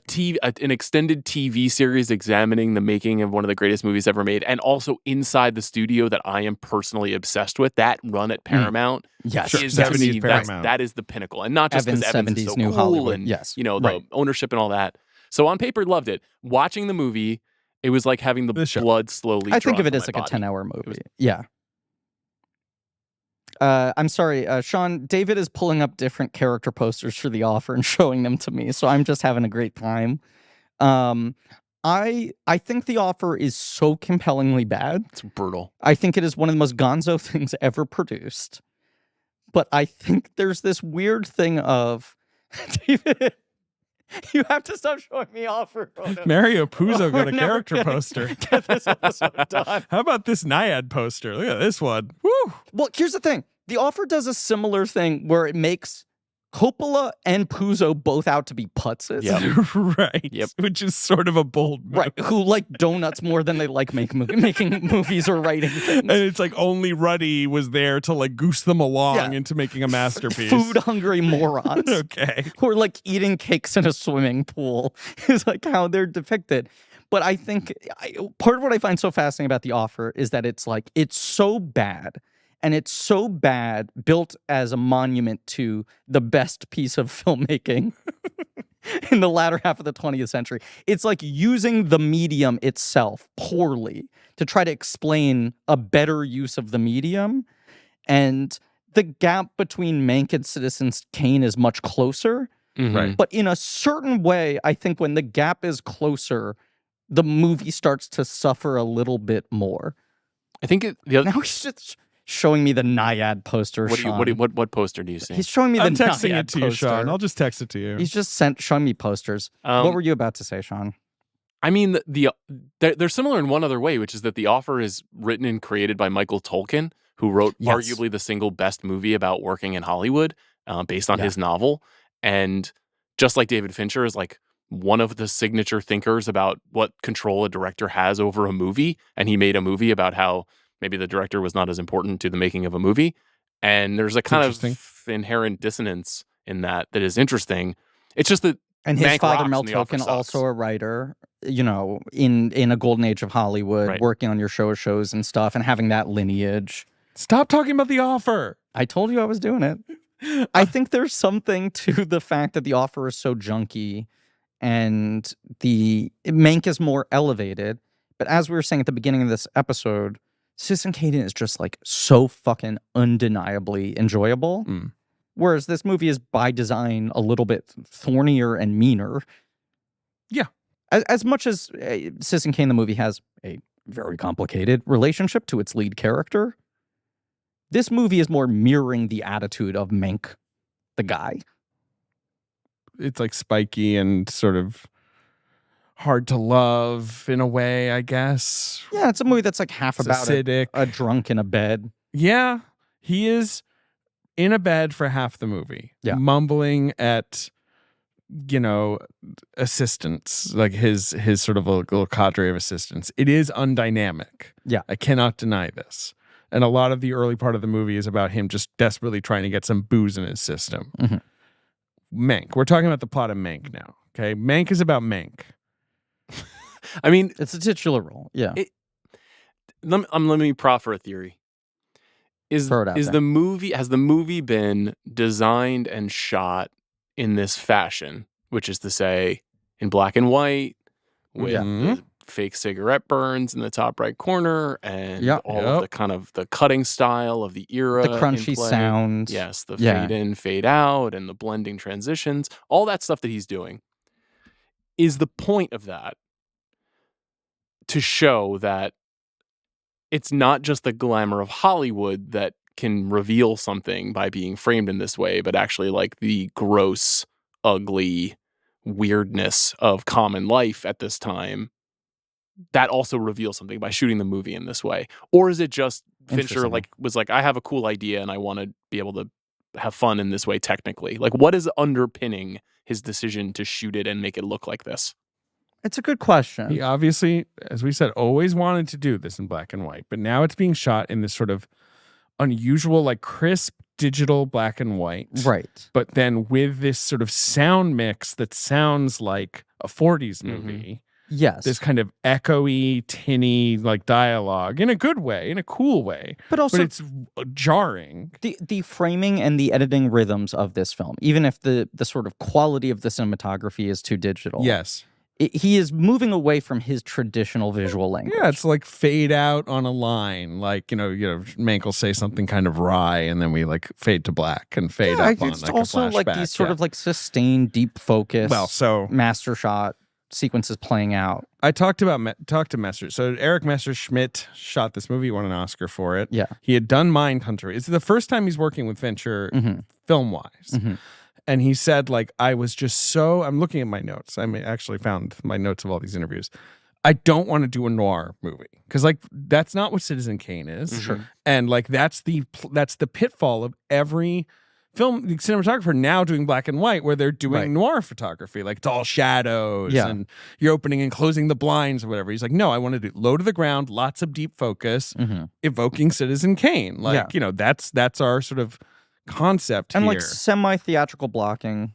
Yeah, right. But with the camera in mind, not like big contrasts. Like this isn't a gumshoe mystery. Yeah. Like I wanted, like Thalberg, for example, he's kind of framed like a villain when he's at the desk. Sure. But it's in a more old-fashioned way, like not in like this sort of like, he's casting a big shadow. He's like Sidney Greenstreet or something. Right. And they shoot in a modern aspect ratio, right? They don't shoot this in like Academy or anything like that. Mm-hmm. And like you said, it's a lot of, big old-fashioned wide photography. The camera does move more, I feel like. I mean, part of this for me is just like, and I just rewatched or watched the first time RKO 281 as well. And you guys ask if that movie's good. And I'm like, it's watchable. It is like cinematically so kind of like point and shoot HBO movie. But it's like a compelling story, well acted and all of that. And I do wonder if he took this script, this story, this material, and made it with more modern sensibilities, if it feels more rote. Like, yes, it would totally. How much of it is thematic meaning of what's accomplished by him making this film in the style of the Hollywood machinery of the era, and how much of it is just like, you need to filter it through something else to make it feel less conventional. Fundamentally, it's set in like, a ranch and then like a bunch of backlots. Right. And then the Hearst Castle stuff is the most probably impressive visually, but like, and there's not much of that. It's a talky movie, but a talky movie without having the kind of like wildly entertaining dialogue of a Social Network. Right. With this more sort of like old fashioned. I think there's a lot of good jokes. It's well written, but it's not as quippy a movie, especially for a movie about a guy who is quippy. He's got some quips. He's got some quips. Because the whole point of Mank is people like his quips. But like Social Network is shot like a courtroom thriller, right? A lot of his other films feature high stakes crime and murder. And when they don't, they often feature like elegant moments of beauty, like in Benjamin Button. Like if he just shot Mank with a red camera in color, would it be cinematic enough for him? Like, is this just a way to get him intellectually excited about actually shooting a script that doesn't have all the things that he usually needs to do the Fincher thing? And is that a strike against it? Because like I would happily defend the way that it looks. I'm not bothered by the fact that it's like wide digital photography attempting to imitate a much more narrow 1940s movie. But I do know when people are like, that didn't work for me, I'm not going to argue with them. If they just think that it looks weird, I accept that. Here's a quote from Fincher about this very topic. This is interesting. He says, "I've always been the mind that you bury your exposition, but my dad loved movies from that period where they talk in an expository way, like, in old-fashioned movies. Like, Mank, this is Rita Alexander. She types 100 perfect words a minute, takes dictation like a clairvoyant." Fincher's like, you need visual context for that to work. My way of thinking is there's no faster way to transport you to the 30s than using black and white. So I guess it's what you guys are saying. He knows this would just not work in the same, like this would just not translate if it was, shot like he shot frickin' whatever. He did shoot it on a red camera, to be clear. I do think a lot of it comes down to performance style too, though, because I think the performances across the board in this movie are incredibly good and are a less awkward modern actors try to evoke a different acting style thing. You know who rocks in this movie? Amanda Seyfried? Well, yes, she really does. Yeah. She really is fantastic in this movie. Yeah. But do you know who else rocks? Who? Fucking Tuppence. I love her. She's so good. I love her. She's so good. Like, why am I not getting 5 tuppences? Why am I not getting 10 pence a year? A tuppence for my Middleton. Yeah, every freaking year I should have 10 tuppences, 5 whatever. Yeah. Instead, it's like she was in Possessor and Mank. Mm-hmm. Since then, the only thing she's been in is fucking Downton Abbey 2. Yeah, but that was good, though. I like that movie. It's another movie about making movies, by the way. I need to watch that movie. I've only seen the trailer, and the trailer is so good that I'm like, the movie can't top this. I need her in everything all the time. I really would love more tuppence. Like, there's no tuppence going on. I heard from someone that she's a big stop motion animation nerd. Oh my God. Wow. Yeah. So now you just want to marry tuppence, is what you're saying. Well, apparently she has a child with Swedish horror director Mans Marlin. Well, I can see it. So you're going to have to shove him out of the way. I'm not doing any such thing. I have respect for the family. Can I just cite something before we get too far away from the black and white thing? I don't know if you guys really thought about this. I guess I hadn't either, but Maestro, partially in black and white. Blonde, black and white. Passing in Malcolm and Marie, black and white. Roma, black and white. Mank, black and white. Not only is Netflix the place you go to for your script that nobody else wants to buy, but it's where you go when you want to make your black and white movie. It's very true. That is wild. Yep. Especially when so much of studios' opposition to black and white movies was it doesn't play on TV. Yeah. Right. It doesn't sell well on VHS, DVD, you know? Yep. Like, there was that thing when Alexander Payne did Nebraska. And they shot that movie in full color. Right. And then he regraded it to black and white because part of Paramount's deal was we need to be able to sell the color version of this movie in foreign territories. Oh. I wonder what the color version's like. That's interesting. It aired, I think maybe they didn't end up doing it, but they had contractually the option to do it. Right. And then at some point, maybe on Epix, they announced that they were playing the color version of Nebraska, and Alexander Payne heard about it and shut it down. Correct. Yes, that is true. But it was announced as airing at one point. Did you guys see like Johnny Mnemonic in clips black and and pics white? you can see? No. Ben, this is a Ben question. I did not get a chance to see that. It's streaming now, right? I can watch it streaming. I believe it's on the Criterion channel. I think that's right. I have seen Johnny Mnemonic several times in my life, so I've always been like, do I really need to? But everyone says it's better. It actually makes a difference. It really and you can worked tell it was for always me. playing Yeah, I that thought way, it right? really played. Yeah. I don't know why that is true. Like, I also never saw Nightmare Alley in black and white, and that was a movie everyone really liked the black and white version. And I don't remember really like why that was hitting for people. I never saw it. There is something cool about modern sci-fi black and white. Yeah. Versus like using black and white in this way to evoke a different era of filmmaking. But of course, Nightmare Alley is like trying to that probably is why it works in black and white. It's like, I'm in the past. I feel like I'm in the past more. Yeah. You know. But that movie has wildly different performance styles in it, right? Yeah. I think Mank does like everyone across the board. Because you have like Seyfried playing Marion Davies, where it's like, well, she has to evoke a star we know had a specific energy and voice. But Mank Oldman is playing Mank like the 40s movie character version of Mank. Right. Mm-hmm. Yes. Mm-hmm. The old curmudgeon. Right. Mank. You know, he's always shuffling around. I don't know if that performance works in color. Maybe not. Like, that might be just the simplest reason for this movie to be shot in black and white. It's clearly, I do think it's kind of the right call. But I think the thing that really freaked people out more is the sound. I honestly, because this movie is mostly dubbed, because they're doing that kind of old-fashioned, you know, like, let's have someone like do the lines later, you know, and we'll dub it over just to sort of summon that spirit of like the old talkies. And I think people are watching this movie and like, it sounds off to me. Wrong. Yeah. And then it's crazy. I love it, but it's crazy. But how much of that is a streaming issue versus like, if you see that in a theater, you probably quickly accept it as intentional. Whereas if you're watching a movie on Netflix, you're living with that fear of like, are my settings wrong? Look, is my Wi-Fi being throttled? Like Renkleis, I talked to the sound mixer, you know, a legend of Skywalker sound or whatever. And, you know, he said, David, like, you know, we put all these hisses and crackles and pops and it sounds so cool in a giant theater. Like, the idea is you're seeing it in a giant old movie hall with like the sort of booming echo. You know, we design movie theaters not to have an echo now, but they used to be built for performance and they would have these crazy acoustics. And like we wanted to kind of evoke that. They had a giant music scoring room in Skywalker, and they would like project the movie and set up microphones and record the echo and then mix it into the movie. They filmed this movie in 19 or 18? 19. Okay. 2019. Yeah. Yeah. Because all of post-production was done during COVID. Right. Like, and the score was recorded during COVID. Each musician individually recorded their part in their house. Yeah. With a microphone they were sent. And then Reznor and Ross put it all together. Isn't that insane? It's impressive. I do hate thinking about it.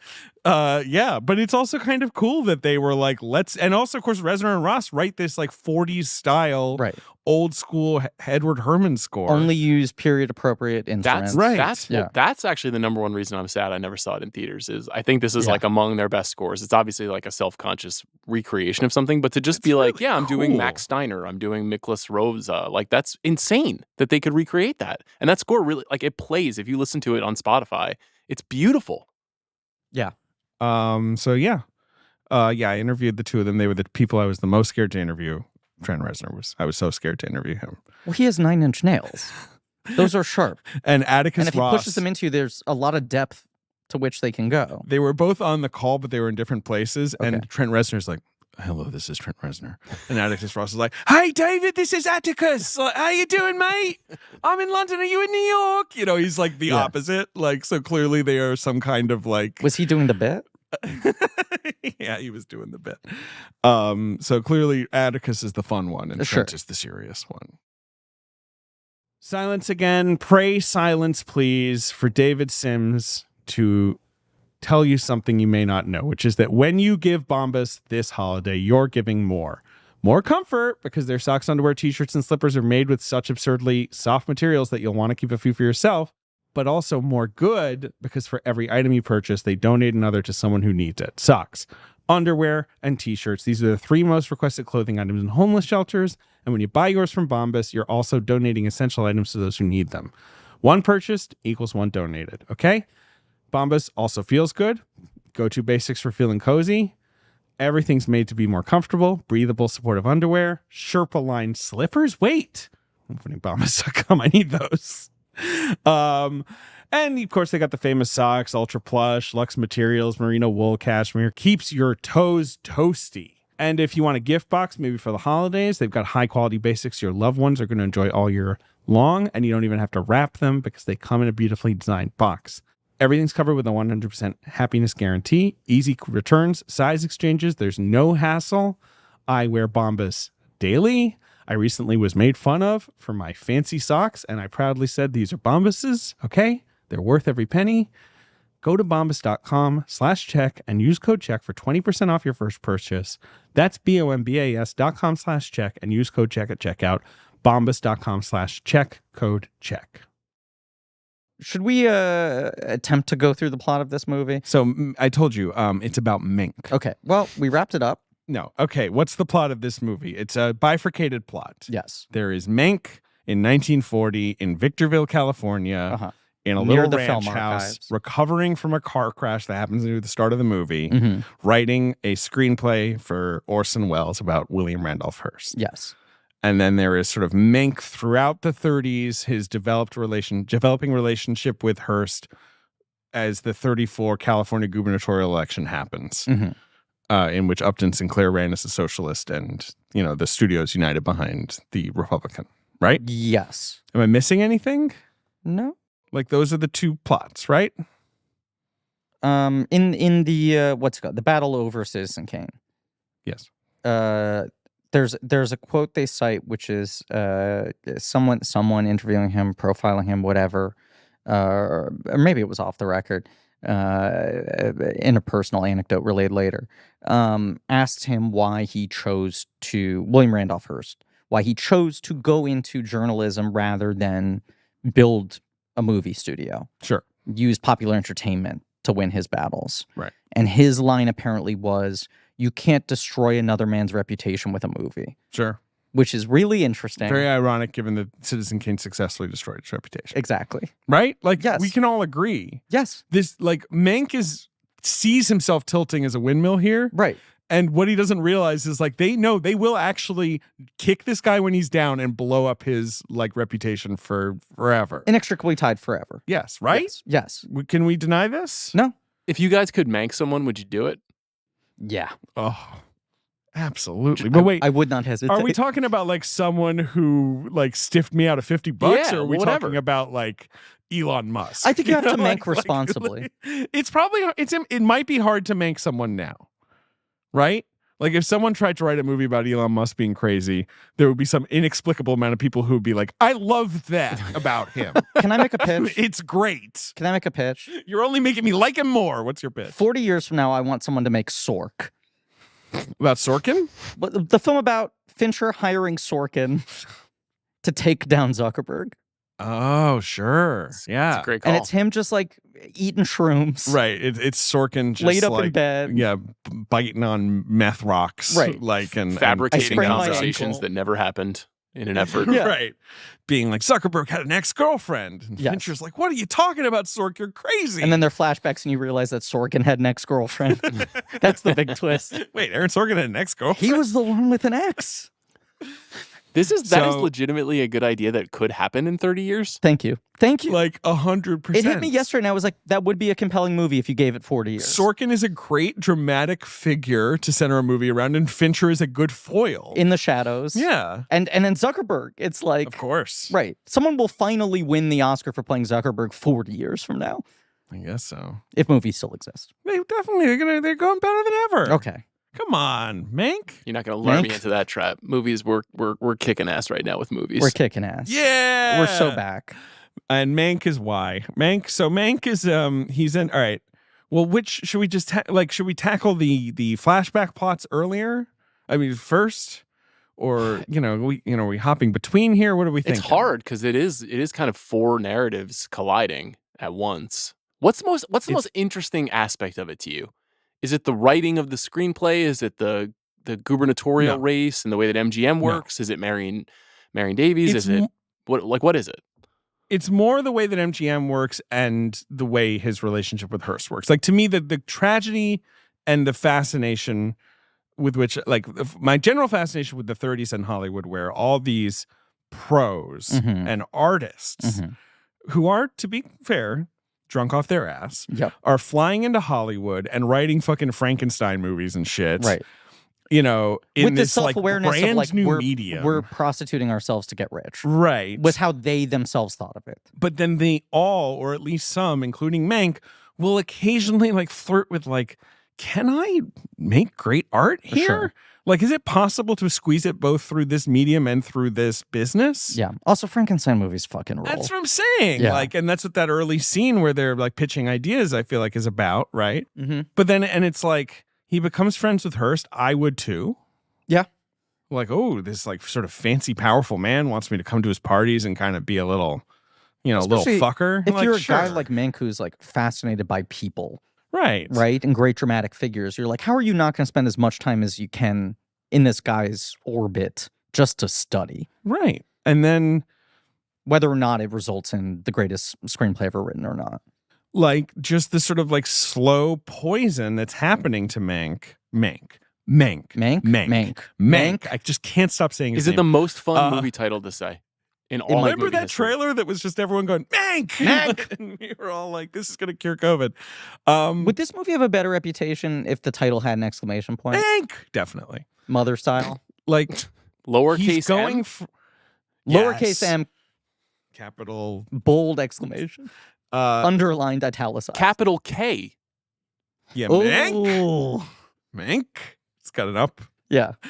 That like he's going from, oh, I'm inured to this. I'm a cynic. Yeah. They can't fucking get me. Hollywood At the is start of the- terrible. I right. don't even care at all. Right. To Yeah. the end of him being like, my friends are dying. Yeah. Like this business is actively like keeping, like sort of good politics out of this country. Mm-hmm. Like I'm at the beck and call of capitalist freak pigs. Mm-hmm. And I'm just their little plaything. Watching that whole arc is so fascinating to me. And I think Oldman plays it really well. Like this sort Yeah. of like the way his little deflections get less and less sort of effective, as it's wearing on him. Now, to answer your question, The whole thing, what's the guy called? The newsreel guy? He's an Shelley. invented character. Yes. Shelley. Shelley. Yeah. The whole way he's handling that, where you can tell, like, Mank immediately knows, like, he's trying to be like, I'll get him, it's fine, but he knows, like, this is brutal. Like, this guy made a movie because he wanted to make a movie, and then he read in the papers, like, Upton Sinclair being like, these movies fuck my fucking candidacy. Now, to answer your question, I think that him writing the movie is the least interesting part of the film. A little bit. A lot of that is because they present it as Orson Welles being pretty fucking checked out, and then at some point just taking what was handed to him and turning it into something else. Sure. Right? Right. Whereas, whether correct or not, RKO 281 makes it more of an active process. Uh-huh.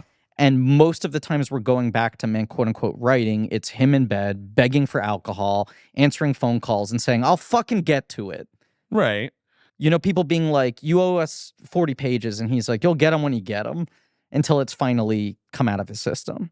Yeah, well, and people are like reading it and being like, it's pretty weird, dude. Are you sure about this? And he's like, I don't know. And also, like, don't shoot yourself in the foot like this. What about Lily Collins? She's so charming. I mean, I'm a sucker this stuff for doesn't that. totally work for me. I'm a sucker for the plucky assistant, and I like, usually am. and her kind of being like, I won't let your cynicism get to me. Like, I'm rooting for my husband in the war, and like what we're doing here is important. Mhm. And he's like turned into like the Jabba the Hut of cynicism. He's just like laid up in bed, like constantly in triple chin pose, right? Like sort of horizontal, like looking this way. He's trying to convince her to convert her into being his salacious crumb. Right, because Sitting on his tail. Right, because he's literally just like, and then Kane does this, and he's filled with bitter regret, and she's like writing it all down. Yeah. I like their dynamic. Okay. Yeah, Sean, where are you on Lily? I think she can be quite charming as an actor. I just think that frame of the movie is just a device, and it's not. Yeah, the movie is so alive when it is multiple people in rooms, particularly at Hearst parties, talking at each other. You can really feel Fincher excited about making something like that energetic and interesting, or the the writer's pitch meeting or whatever. That's the stuff I love. Yeah, me too. Yeah, I mean that's the best stuff, right? I like the stuff in the machinery of Hollywood development, and I like all the Hearst and Davies stuff. Charles Dance, so great. Yeah. So charming to see Fincher work with Dance after how many years had it been? 28, Second Dance. 27? Yeah, like almost 30 years. Yeah. And does the dance again. Mm-hmm. At this point, Dance has become famous to a new generation because of like Game of Thrones and shit. Yeah.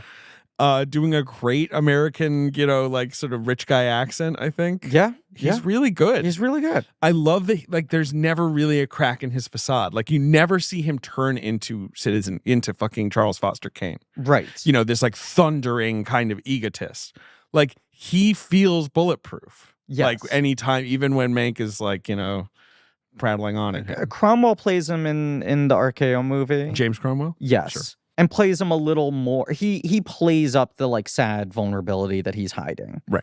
He kind of brings that to the forefront. All of whereas that, Dance obviously. is just playing the kind of public perception. Right. All of that in this movie comes through Marion. Right. It's Marion who is the one who's being like, this is a person. Like, Yes. and I've come to realize he's a person. I love Marion Davies, the portrayal of her in this movie. It feels like it's happening in a different movie, but a movie I like, about what a young woman teaches an old man. And there are very few.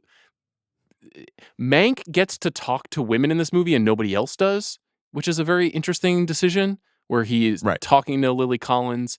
He's talking to his wife, played by Tuppence Middleton. He's talking to Poor Sarah. Amanda Seyfried. Even though he is this rumpled alcoholic with a bad attitude, he is given this kind of like narrative treatment, this warmth that is granted to him that may or may not be factually accurate. I don't really know, but it's the constant reminder that he is our hero. That women are interested in him and they feel for him and with him in an interesting way. Well, it's that sort of thing of like he's such a beaten down cynic because of an overabundance of empathy, right? Like the feeling is, it's not that this guy doesn't give a shit. It's that he actually like is capable of caring too deeply, where he's built this defensive wall of like, fuck you all. Did you What know are you that, laughing at? Did you know that? So Mank didn't do westerns. Sure. And apparently at one point a studio tried to punish him and assigned him a Rin Tin Tin movie. Funny. And he turned in a script that began with a dog frightened by a mouse and had the climax of a house on fire, and the dog took a baby into the house on fire. This is good. Like, he really does seem like he was the most amazing pain in the ass. Like, owns Rin Tin Tin? Like, where is that IPP sitting right now? IPP? Rin Tin Tin IPP. So the Rin Tin Tin movies were Warner Brothers. So Okay. I have to imagine they hold on to those rights. Is Todd Phillips going to reboot Rin Tin Tin? Todd Phillips? Oh boy, Rin Tin Tin. Rin Tin Tin's he's like a German Shepherd, right? Like, Yeah. that's like a real like active dog. He's doing stuff. He does Yeah, shit. Right. What is a non-active dog franchise? Well, like, he's not like some cute little. He's not a Beverly Hills Chihuahua. Oh. Like, but Rin Tin Tin is hefty. What do you want to say about the Beverly Well, Hills so when you're saying Chihuahua? active, you really just mean the physical I mean, build of the big. dog. I don't know. He can like drag things around. I don't know what Rin Tin Tin does. I think he I've never saves seen a people. Rin Tin Tin. Drag shit. Yeah. Saves people. Fine. It saved cinema. I guess so. Kept Fine. theaters open during the Great Depression. Did he? Is that Yeah, true? I think it was. He was was a like the big one? biggest fucking. Susan Orlean wrote a whole book on Rin Tin Tin. Basically, like he was the fucking Jacob Tremblay of his day. Show some Keeping respect. the Come mid-budget on. movie alive on his shoulders. You guys should do a His Rin 4 Tin Tin dog series. shoulders. We should. Oh, David, that's probably a quick 27 movies. Rin Tin Tin died in 1932. Then Rin Tin Tin. Alcoholism. Yeah, Rin Tin. Yeah, he drove his car into the Alley River. Yeah, Mank-like symptoms. He died of early onset Mank.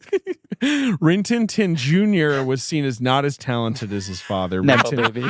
Rin Tin Tin the Third mostly did war movies. Okay. And then they did have Rin Tin Tin the Fourth, but he really blew the screen test and was replaced by a different dog called Flame. That sucks. It's pretty good. Sucks for them though. So all of the Rin Tin Tin Nepo babies failed to live up?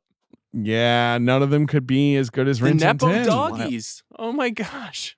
Who knew about the Rin Tin Tin, like... There was no Rin Tin Tin David Legacy. Washington who actually kind of carved his own way. But imagine if they did like a Lego sequel now. That's what I'm saying. I'm astounded it isn't happening. Zaslav must have like 40 writers in a room chained to desk trying to crack Rin Tin Do Tin. you guys know the story of Rin Tin Tin? He was rescued from a World War I battlefield by an American He sure soldier. was. Jesus. Called him Rinty. My goodness. Right, That's he pretty was like, cool. yeah, that talk about a screen test. Was he in You- Wonder you- Woman?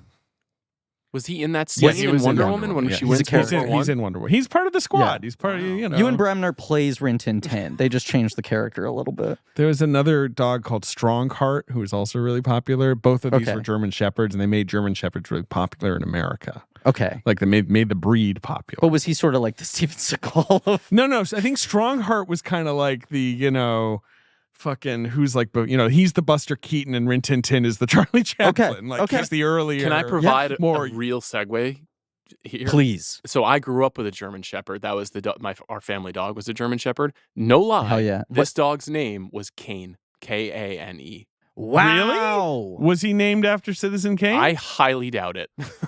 Why was he called Kane? I genuinely don't know. My dad named him Was he Kane. named after the wrestler? No, not because he predates the wrestler. Although is the wrestler Chicken finger named after chain? Citizen Kane? That's a Possibly. good question. Who is the wrestler named after? Apparently he initially was. Is it just a riff on Cain and called- Abel? Because of the two Holy brothers, shit. the Undertaker and Kane? Did you know that his original character, the man's name is Glenn Jacobs, Mhm. was a Christmas-themed monster called the Christmas Creature, who wore a garish costume featuring a green mask, candy cane striped sleeves, and tinsels. That is good. And then he was called Bruiser Mastino. And then he was called Doomsday. That's pretty cool. Okay. And then he was called, oh boy, Unabomb. Oh dear. Well, It's a real mid. his next one is legendary though. Mike Unabomb. After that, Isaac when he Yankem, was Isaac DDS. Yankem DDS, where he played an evil dentist. What? Man, the wrestling is so insane. I still don't. Emergence of Kane 1997, meticulously built up by the WWE as a horror-themed juggernaut. And that's basically the beginning of the Kane we know today. Yeah, so my guess is it is kind of a reference to like the biblical character of Kane, just but it spelled also feels differently. like it has some root in the candy cane. If he starts well, as a maybe Christmas that's guy. true, but I think because the idea is he is the Undertaker's like long lost brother who died in a fire, Right. and has emerged. Yeah, I do see him as maybe he's kind of a Cain and Abel thing. Yeah, sure. Not a Mank-like homage, unfortunately, in the WWE. Someone should, No. Fincher should make a movie about Cain. Yeah. Also, WWE should introduce a wrestler named Mank. There is a detail in the RKO movie. I have no idea if this has any basis in reality, but I feel like it needs to be shared on this podcast. There's a scene where like Liev Schreiber as Wells is like, come on, I need a subject for my movie. Mank, come up with something. Right. And then like he finds out that Mank had this whole history with Hearst and Davies and was like, wait, you know them? So you have all this intel? And he's like, yeah, and I wrote a whole novel about him. I never published it anyway. He hands the book to Wells, and Wells is like reading this book about Hearst. Okay. And there's an exchange where he's like, wait a second, he called it Rosebud? And Mank is like, yeah, but you can't put that in the movie, Wells. You can't have characters in a movie talking about what a guy calls a woman's pussy. Right. And now this movie explicitly states that that's not true. Yes. They actually call that out. Yes. And Mank's like, I never heard that before. Like, would he use it if I knew? And that like, he has conversation with his brother. Yeah.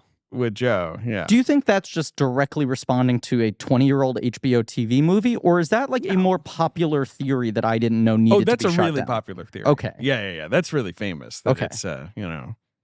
And then when The Sopranos watch Citizen Kane, one of the best scenes in the history of The Sopranos, all the girls watch Citizen Kane in their movie club. The lights come up and one of them's like, so is a sled. And then is it Ida Turturro? Janice. Janice says about Bobby Bacala that she never found his he never found her rosebud. Sure. And they make fun of Uncle June for going sledding. Do you know Uncle June sleds?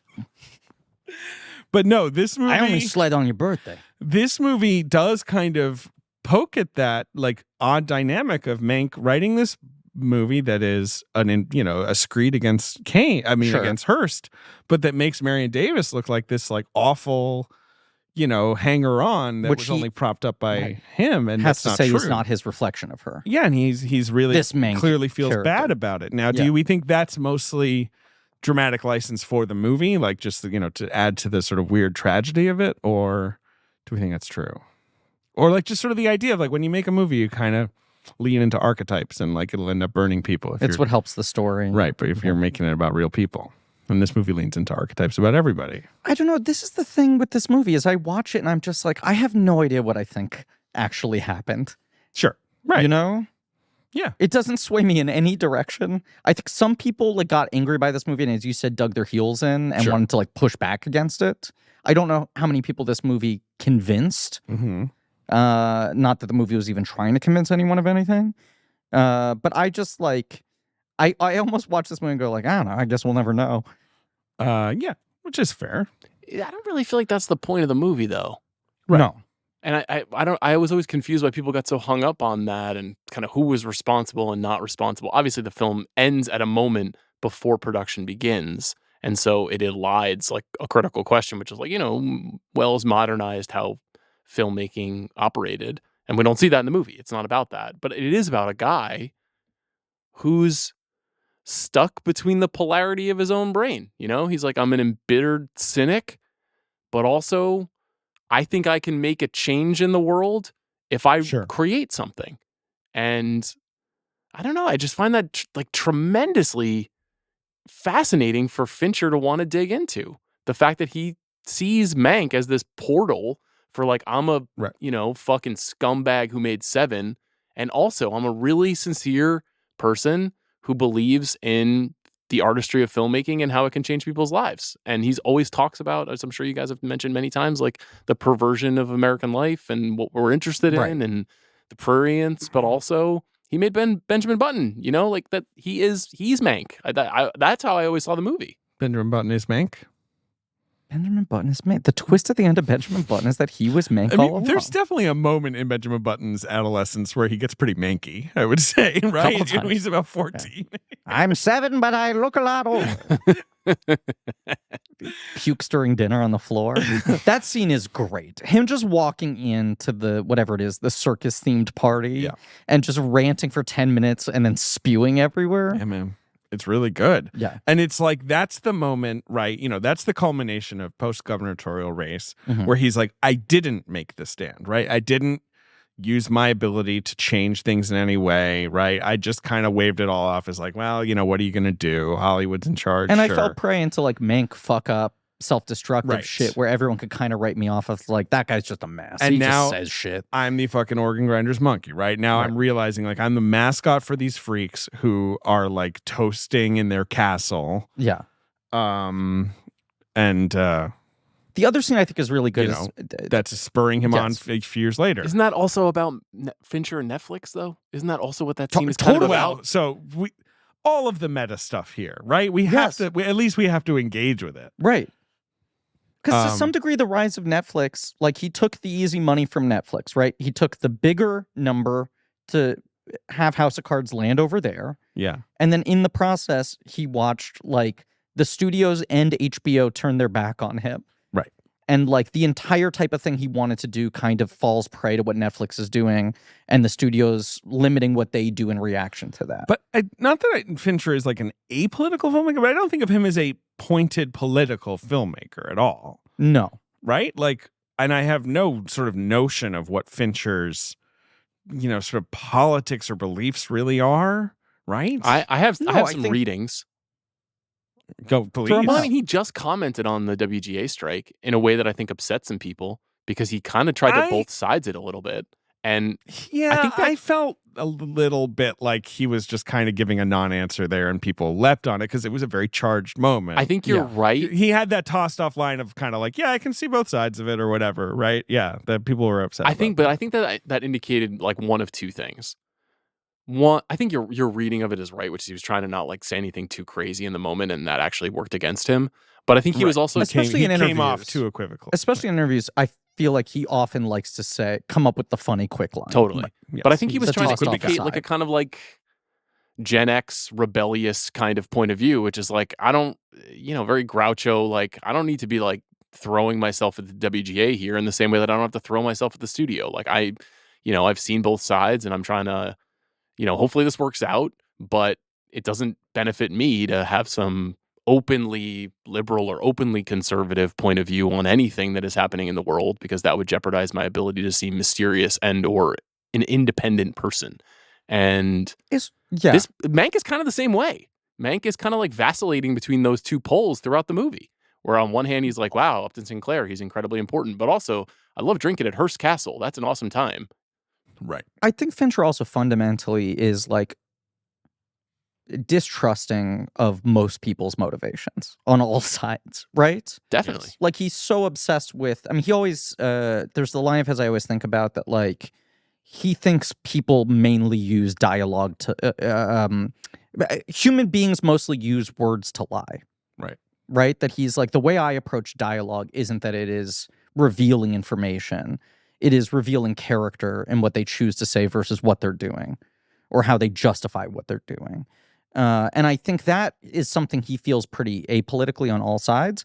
That having been said, there is such a strong through line in all of his films of this like distaste of old money and old institutions. Right. And always having a little more respect for the people pissing on the side of the castle, you know? Mm-hmm. Yet he understands that there's like some cycle that needs to exist with both things in dialogue with each other, you know? And like Mank is one of these guys. It's part of like, he has chosen an art form that is incredibly expensive and requires a lot of infrastructure and a lot of people, and he like has to get in bed with shit, right? Sure. And there's also this technical disruptor side of him where he is like, I have no preciousness about film. Let's embrace digital, all this shit. Right. Where I'm sure there's a part of him that loves like, yeah, fuck you. I put my show on Netflix. I'm doing shit on Netflix. And he thinks that Netflix are like the rebels throwing stones at the old castle.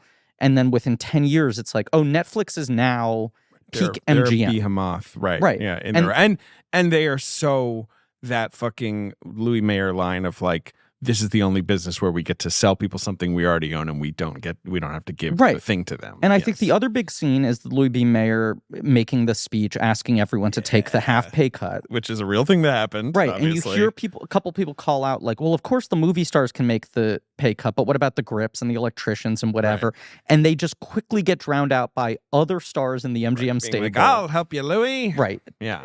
Until everyone is overwhelmed by the magic of the movies, basically, and breaks out in applause. And then like an hour later, Joe Mankiewicz is like, he never gave us the money back, right? Which he claimed he would, right? And Herman again has to be like, but that's in part why I thought of the Fincher comments recently, because I'm like, this movie is about the Writers Guild of America. Like, this is a huge part of this movie. Yes, and like he's thought about this a lot. Is my point. Yes, and like I'm reading my interview with him. Not to brag. I hadn't checked in a long time. I point out to him. And I think this is intentional, but he was like, oh, I don't think so. The movies, and this is, look, lots of movie makers have made their movie about movies, right? And this is his. It's funny that this is his. Yes. Like that after all these years, he's like, I'll make a movie about Hollywood. It's about this embittered drunk who got fucked by the industry until he like retreated and like wrote this screed. Some annoying director who took credit for it. Yes. Yeah. But I'm like, the movie is, we have this crane down, the back lot. There's animals walking around. There's people in fucking gladiator costumes or whatever. You're like, oh, the magic movies. Cut to a bathroom. A guy sits down in a toilet and drops his pants. Yes. And like, that's where the writers all are in the shitter. Yeah. And then later in like, this smoky room with like the naked woman taking, it's like, this is where all the stuff is actually happening. Like magic of the movies, my eye. Like there's no magic of the movies in this. No. Like when they're filming that scene later where Marion's on the bonfire. Yeah. And then you cut to like Louis Mayer in the tent, and he's like, there's smoke in his face, and he's like, he doesn't, he doesn't care about that. No, Babylon, a movie all three of us we defend, all love Babylon, yes, and is also a pretty dark, cynical movie. Has far more magic the movie shit in it than this. I think the thing with Babylon, and then Sean, you should definitely remark on Babylon because I know you're a fan. Go off on Babylon. Babylon Highs is like Hive Rise Up. Chazelle is like, I love this stuff so much. Yeah. It's so magical to me, but I know it was made in this like pit of evil. And it's like always been evil. Right. There's maybe something innately exploitative and inhumane about but he can't help but being like, business. Fucking Terminator's so good though, bro. Yeah. Like, at the end. Avatar. Yes. I feel Sean, well, this movie is a good counterweight to that movie, not just because there's a lot more sweetness at the end of Babylon with the reflective moment that the character has at the end, but I think that both of those movies are about the people who are effectively in decision-making roles in Hollywood are scum. Like they are, even Irving Thalberg, who is, remembered very fondly historically because he was associated and produced so many great movies.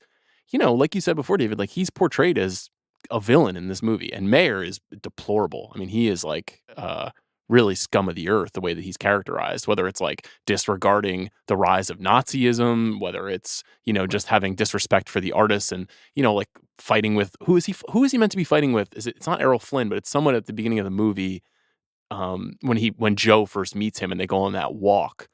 Wasn't Charlie Chaplin a character? It might have been Charlie Chaplin. It is a character with a mustache. I think it's Chaplin. There's a lot of, cameos from, of real people type. But in the background, but like all of those guys, and just like the the executive figures in Babylon, these are the bad guys. These are not the creative people. These are the people who ask you to take a pay cut and then don't repay you. These are the people who manipulate creative people. People like Thalberg obviously are like lionized as geniuses, and they were obviously smart and calculating people. Like it's not like I'm like Thalberg was some hack. But like. They were, standing atop a mountain of people. And this is an industry that has always and perhaps always will treat the people who work within it as machinery. Right. There's this line that Fincher had to me, like where it's like, the idea of credit, right? Because like that's what Mank fights for. He wants credit, which is something he's never wanted before. And so there's sort of something interesting about that. Is like he calls it credit is the the distilled version of importance. The notion of importance is a 10-pound bushel of amoebas that you can't get your hand on. I just like that phrase, amoebas. But he's like, credit is like the only way in Hollywood that you actually get to, like, you know, to be acknowledged as the maker of something that mattered, right? Like if you can actually like get your name up on the wall. Yeah, sure.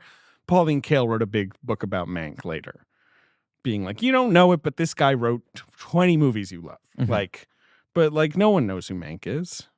Well, now they do. Well, now they do because of Netflix. Yeah. Mank. America's favorite movie. I mean, how many people watched Mank? I mean, this is the question. I understand that, of course, we don't know the answer to that. Right. I don't think very But many. like, would more have watched it in the theater? No. I don't know. I'm sure that it being on Netflix when it was on Netflix did draw eyes to at least the first 20 minutes of Mank. Right. Probably before people That's my tapped out. Like, have like 20,000 people watch Mank in full. Ben, did you watch Mank? I did, yes. What do you think of Mank? Mank, Mank is fun. You like Oh, Mank. Ben loves Mank. I like Mank a lot. I like seeing people talk old timey. Okay. Well, then this is a movie for you. I like a is bing, a literally bong, a ding, a ding, catnip. ding dong. You know, I like that repartee. It's fun. Sure. I mean, what else? I love seeing a drunk guy just pop off on some rich people. No shortage Mank's of that. got that. Yep. I mean, and they all are dressed so ridiculously too. Mhm. Okay, all true. Mank's good for all of this. You don't see drunks in waistcoats that much anymore. You don't. Rarely it's one or the other. You dress nice or you have a good time. being that stinky a drunk and then Yes. having to put on a 3-piece suit every day to Like walk a around. wool 3-piece suit. California. Yeah. Yes. That doesn't fit, by the way. in like the desert. Where the only air conditioning was a fan. Yes. Like they had like one wooden fan. Yes. He's such a clammy looking man throughout this Which- entire film. I think is the genius of casting someone older is like he just feels like the industry is like seeping out of his pores. Yeah. But if you look at pictures of the real Mank, like it's not like he actually looked like Tom Cruise. I mean, he looked old for a man in his 40s. He looked quite old. City miles. Yeah. He had more than city miles. He had highway miles. I don't know. He had state miles. Like look at this guy. Yeah. I mean, that guy does not. And that's his high school graduation photo you're showing? Poor We'll man. post it. We'll post it. It is funny that his brother, who was, sort of similar looking in a way, Yeah, but kind like of a snack. a little more dynamic, right? Yeah. Has this like long career way after Mank dies. Yes. I don't know how he lived so long. He lived until the fucking 90s. And like really knows how to exist within the Hollywood system without going crazy. I do like that his brother is played by a Tom Pelphrey, who is really cute and is 20 years younger than Gary Oldman. Yes. Like, which I don't think Joe Mankiewicz was. Well, let's look it up. He certainly lived a lot longer. 12 years younger. Man, I love to also hear all the old slang. Okay. There's just some great quotes. Can we talk man. nerds for a second? Please. Yeah. Please. We should be saying that all the time. And I know you've done your part, David. I know you try to say it whenever you can. Nerds. Yeah. I wrote down, I've been a little 6s and 7s recently. Yeah. Come on. A great I one. love that. Fun. Yeah. There's also the funny moment where they're pitching Frankenstein and they go out on, maybe you should show movies in the streets. And it's kind of like a joke of like, how do you get like an audience to show up? Yeah. Anyway. I love this era, how drink was used. Okay. Of like, the man's a demon to drink. Okay. He's been known to get caught up in drink. Right. What's the You don't say drunk. You don't say he drinks a lot. We like the True Grit line. He loves to pull the cork. He loves to pull the cork. Do you That's remember that one? One of my Sean? favorite things. It's a good one. Oh, is good. it good? I rewatch that scene every night before I go to bed. Every night. Every night. A lot. This is Dakin Matthews, I think is the guy's Dakin name. Of course, Dakin Matthews. Yeah, the rude headmaster from Gilmore And he Girls. takes a second to think it over, and then he Likes to goes, pull the he cork. does love to pull the cork. Griffin, I want to say something. Me, David Sims, has to ask, if you want to hear where'd you get that this holiday season, Uncommon Goods is your secret weapon. It's not really a question. But if you want to hear that question, you go to Uncommon Goods. It's here to make your holiday shopping stress-free by scouring the globe for the most remarkable and truly unique gifts for everyone on your list. Whether you're shopping for your Secret Santa or your entire family, Uncommon Goods knows exactly what they want. Here are a few of my favorite gifts. They have a popcorn bowl with a kernel sifter. Wait, that sounds kind of good. Okay. They've got college cityscape can-shaped glasses. So it's like whatever college you went to, you can get like these special glasses with like the city like projected onto them. You can get like a rocks glass if you want that. Like they've got a spoon rest in the shape of every single state. Uncommon Goods is kind of crazy. And the whole thing is when you shop there, you're supporting artists and small independent businesses. These products are often made in small batches. They might sell out, so you might want to shop now. They're always high quality and unique. They're often handmade or made in the U.S. Art, jewelry, kitchen, home, bar, something for everyone. And for every purchase you make, they give $1 back to a nonprofit partner of your choice. They've donated more than $2.5 million to date. So to get 15% off your next gift, go to uncommongoods.com/check. That's uncommongoods.com/check for 15% off. Don't miss out on this limited time offer. Uncommon Goods, we're all out of the ordinary. Okay. The other thing is the piano accompaniment to them all being like kind of witty and having repartee. Do you know what I'm talking about? It's my favorite scene in the movie, Ben. It's so fantastic. And I feel like that form of like entertainment. Sure. Like I want to do that at my next Christmas party. Pay a piano player to just accompany me being witty and cool. Do you have a grand sitting room in your home? I mean, Ben's got a very nice living room. He has, especially It's for a New lovely York room. City, he has a proper living room. It's a little less grand than Hearst's. Yeah, I don't think I could get You a live on the second full floor. piano. Right. Yes. Yeah. You don't have a fireplace that like you could stack two people under. No. There are like no, 38 people in that room. It's really something. I mean, I love the idea of being so rich and powerful that when I throw a party, I have to specify who I want sat near me this time. Yes. Because I'm like, look, I'm not going to talk to everyone. Like, there's too many people coming to this thing. Can I get some Mank this time? Can you give me Mank like table D? Isn't the line that his estate is half the size of Rhode Island? That's pretty good. That might have been an RKO. I watched them both in the same night, so they're mushing together in my brain. Jesus. Who else is in RKO to anyone? Melanie Griffith plays Davies. Yeah, I'm sure. always fascinated in like alternate castings of fixed figures where you're like, Right. who are different actors?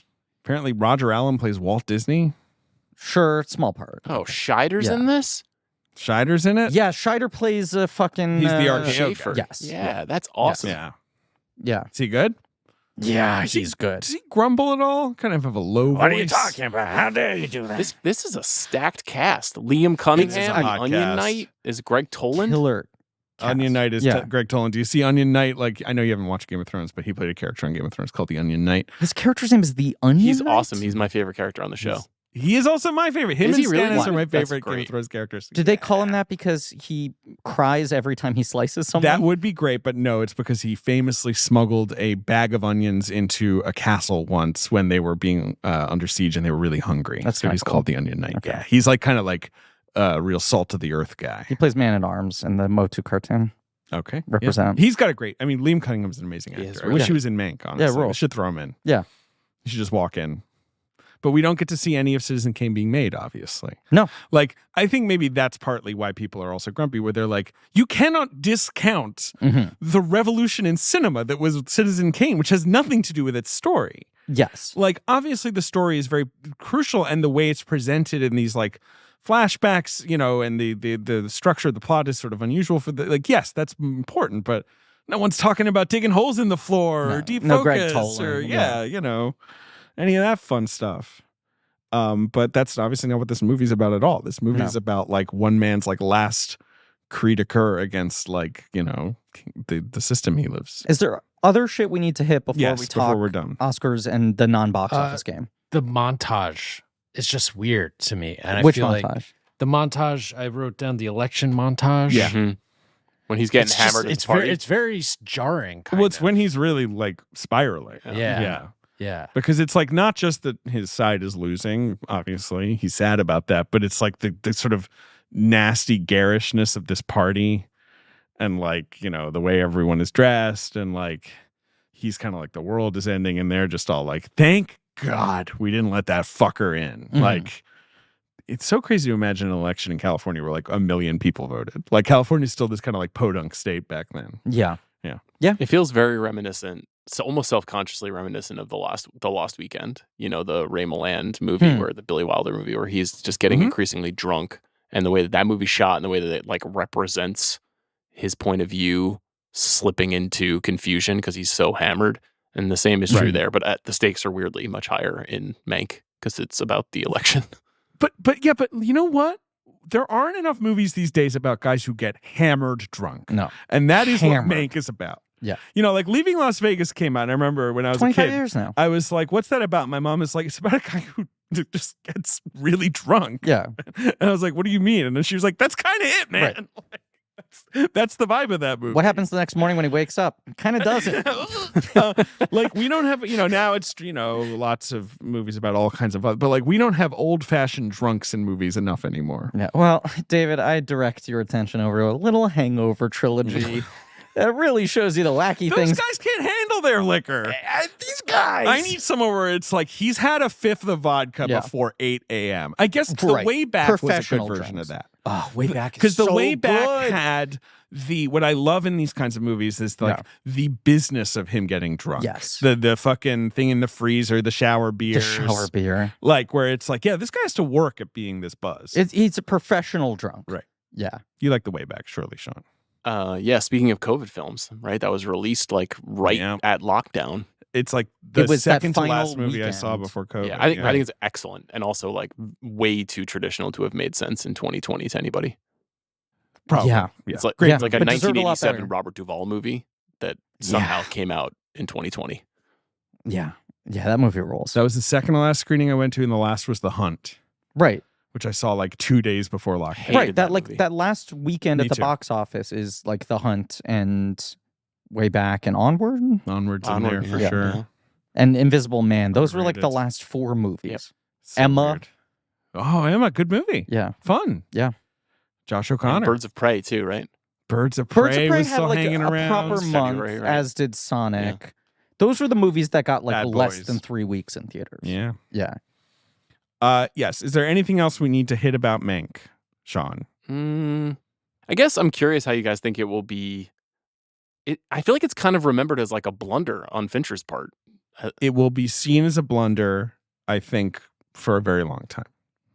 I do not think its rep is going to get saved anytime soon because it's sitting there on Netflix gathering dust. Sure. And Fincher has already pivoted back to sort of his more traditional genre and probably will sort of stay there. So it'll feel increasingly glaring. Like, remember when he made Mank? What the hell was that? I will say, in talking to people since we've announced this series, people who have been listening along and have been like throwing their Fincher takes at me, the sentiment I hear more is not, oh, Mank's a blunder. It's the sort of like quiet tones. Am I allowed to say that I think Mank is boring? I don't think people view it as like a blunder as much as they're just like, that movie did nothing for me. Sure. And some of that might be the like 2020 memory hole. A couple people have like raised their hands and said like, I think this is like important Rosetta Stone of like how Fincher views himself. Sure. And his statement on the film industry and all that sort of shit. But I think more people are like, am I wrong in thinking that's boring? Where even if the majority opinion on this movie still kind of thinks they're the minority. It's probably because it got all the Oscar noms. So Yes. people are like, oh, well, then that movie was beloved. It's I supposed to don't be taken think so. seriously? Yeah, Yeah. right. So let's play the box office game for Mank, unless there's anything else we want to say. Run through the Oscars quickly. All right. It gets basically every major nomination, and the only thing it wins is cinematography. And production design. Okay.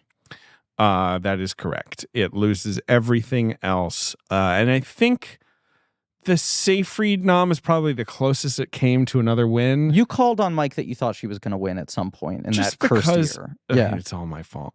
No, it's not your fault. No, it's all my fault. I didn't say you cursed her. I I know, said the I know. year was cursed. Obviously, Yu Young-jung wins for Minari, and that's a good performance Mhm. and such an interesting win. Mhm. But Seyfried is definitely the only of those 5 where you're like, yeah, that's kind of like a performance Oscars usually respond to. Yes. Glenn Close was nominated that year for Hillbilly Elegy. You're right. No, she was in fact nominated for Hillbilly Elegy. Well, it seemed like it was the only way to kind of recognize Minari in that Yes, you know, exactly. And Yes. there were other ways to recognize Mank. Although it's super, super funny that everyone hated the cinematography of this movie and it won Best Cinematography. That's It's really kind funny. of embarrassing cinematography win. Where you just feel like, were you paying attention outside of it being in black and white? I don't think this movie looks bad, but as you said, there's like, there's... Well, the nominees were Judas and Black Messiah, Sean Yeah. Bobbitt. I remember that looking pretty good. And Bobbitt's a great DP. Sean Bobbitt, that's like McQueen's guy, right?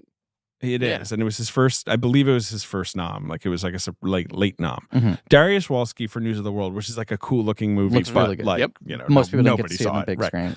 Right. Joshua James Richards for That's the one. I Nomadland. don't understand how that movie wins picture and director and you don't give it Because cinematography. Oscar voters are lazy and they think the small movies should win those things, and the higher production value movies should win the other things. That movie's like 70% cinematography. I agree. 99%. Yeah. It's 99% cinematography, 1% Fran. mean mug of Francis. Fern. If she mean mugs, you're getting an Oscar now. Know what I mean, Fern? Yeah, so it won 2 Oscars. It never really felt in contention, though. Like it was the classic Good Shepherd thing. Yes, it got the noms, and Good Shepherd didn't. But that thing where like a year out, people were a little bit like, well, could Mank, a movie about movies? Yes. Like, and then it gets some, cursory attention. But it felt like all these Netflix movies, like Irishman and Roma, where you're like, they somehow biffed their way into third place here. Like, I don't know how. Yeah. Like, they kind of had front runner status and they had unlimited FYC funds, and yet, everyone got sick of it. And Irishman's a masterpiece, and I think this is good, and Roma's pretty good. Yeah. Like, I'm not saying every movie is but right? Like, they sort of got tons of noms and mostly ignored. No, it remains... Roma won big Oscar. It remains absurd that Apple won Best Picture before Netflix did, and Netflix kept only getting to Best Director and then whiffing on the final one.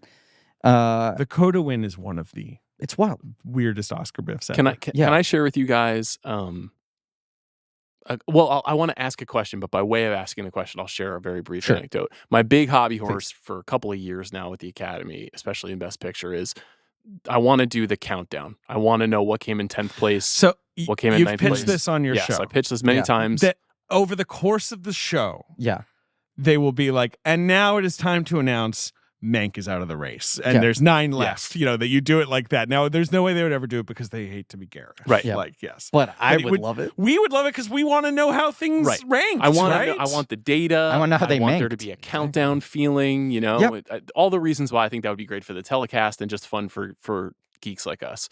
I actually got to pitch this idea to somebody at the Academy recently, and I was like, I know you'll never do it, but just think about it. Just tell me you had a meeting in a room about this idea, especially when I know that the ABC deal is coming up in a few years, and you guys got to make, you really got to make a case for why you deserve a lot of money to put this show on TV.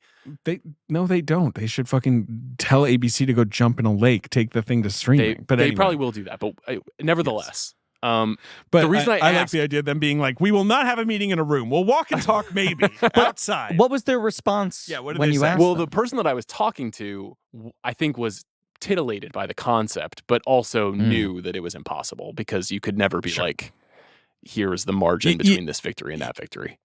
Right. You can't have losers at the Oscars. Exactly. Only winners. Right. Yes. But my question is, what do you think was running in second place this year in Best Picture behind Nomadland? I think at the end of the day, Promising Young Woman was probably running in second place. Really? It is crazy. I 100% agree with that. Obviously, it's a weird year. Yeah. That's undeniable. Yeah. And I think Nomadland kind of ran away with it. Yes. But I do think Promising Young Woman had a little bit of juice. Nomadland might have had a higher percentage of the vote than any other Best Picture winner in the last 20 years. Wow. And I also think, to go back to our original topic of discussion, I would argue, for better and worse, even if some of it is like still strongly maintained negative opinions, Promising Young Woman has the longest tail culturally of all of those movies. I think it's the only one that still kind of feels a little in the convo. David's pouting. Am I wrong? You might be right. I think I'm right. I don't like that movie. But I think the people who dislike that movie are still holding on to it in a way that the anti-Nomadland people have kind of just forgotten and moved on. That movie dared have Amazon in it. God damn it. I don't even want to rekindle That was the dumbest shit imaginable. Kindle it. That was so You want to stupid. rekindle at Amazon? It was a little. They're the best places to Kindle. Yeah, you're right. Can I throw one final crazy stat up before we move on from this? I threw my Kindle out. Yeah, it's I got an indie reader. It's fucking bad. Remember when I bought an Amazon Fire tablet and it was like made out of shit? Low point for you. It sucked. They're a fucking horrible company. Just read on my iPad. Yeah. Yeah, great company, has never done anything wrong. A crazier stat than the fact that Netflix has never won Best Picture, which I feel like we all think about and know, right? Yeah, sure. Is that basically every other streaming company won a series award before Netflix. Right, because Hulu won Emmys before Netflix. And Amazon won for Maisel. Right. And Apple won for Coda. The year that Netflix finally wins a series Emmy is whatever season 3 or 4 of The Crown, which is the same year that Ted Lasso wins for the first time. So Apple tied them. That charming motherfucker, Ted Lasso. He taught us to believe. Is there an argument that The Father was the number 2 because it won 2 major Oscars? Possibly. One actor and screenplay? But it didn't get the director nom. Never Fennell did. Well, that's true. Yeah, that's Did true. you guys see Saltburn yet? No, have you? Haven't seen it yet. Yeah, I've seen it. I'd like to discuss Promising Young Woman after you guys have seen Saltburn. Yeah. Okay. Yeah. Yeah, I haven't seen Saltburn yet. I guess I'm excited. But part of my argument for why that movie has at least lingered a little is it is really selling it on from the director of Promising Young Woman. It's true. In a way that kind of is a conversation point. From Midge. It's from Midge. From Midge. From acclaimed filmmaker Midge. Academy Award winner Midge. Mank came out. We're doing the box office game on November 13th, 2020. Okay. There was a film released in theaters by a major studio that's opening at number 1, a horror film. Is it The Empty Man? No, The Empty Man came out in like the summer. I thought it was October. Was it not October of 2020? November 13th, 2020 is what I'm seeing here. Okay. Where are you getting October from, Sean? Was I don't know. it Halloween? And I meant October for the Empty Man. Oh, yeah, I know. I'm sorry. Yes, I'm not sure about Empty Man. I can check Empty Man. I know you're Empty Man Hive. I am right? for sure. Like me? For sure. 100%. Yes. So Okay. a horror movie from November of 2020. Was Correct. it Freaky? Freaky. Oh, Okay. good. Nice pull. Not a bad movie. No, a good movie. Opening to $3 million. Yeah. Good. Yeah, Blum cites that as his like fucking Waterloo. You're right. Empty Man came out October 23. You're totally right, Sean. I guess nothing was coming out in the summer. It was still like, yeah. You guys should do Christopher Landon series. He's got to do like one more to be interesting to me. He's pretty good. He's done a couple of good ones. His last one I didn't like that much on Netflix, actually, but his Blum stuff is good. What was Oh, his the last one? weird ghost Yeah. one? We Have a Ghost. I didn't even see Yeah, that. I really didn't like it, but I really like Freaky and Happy Death Day That stuff. looked like some I real just want Brian him Robin to do. shit. I Yeah. want him to get to do Death Day 3. Me too. Happy Death Day 3, yeah? Yeah, I want that. Would watch. Would watch. What's his next film? Does he have something lined up? He does. Okay. I think is it a legacy thing? I think so, kind of. I remember there being some announcement. Christopher Landon? His next movie. Oh, of course, is Scream 7. Right. He got the Scream 7. Right. Okay, number 2 at the box office. It's an adult drama with a big movie star. Is it the Costner one? Yes, with Diane Lane. What's I it always called? get this title wrong. Oh, I liked this movie. It's from I believe it's from the guy who made the Family Stone guy. The Family Stone, Thomas Becuza.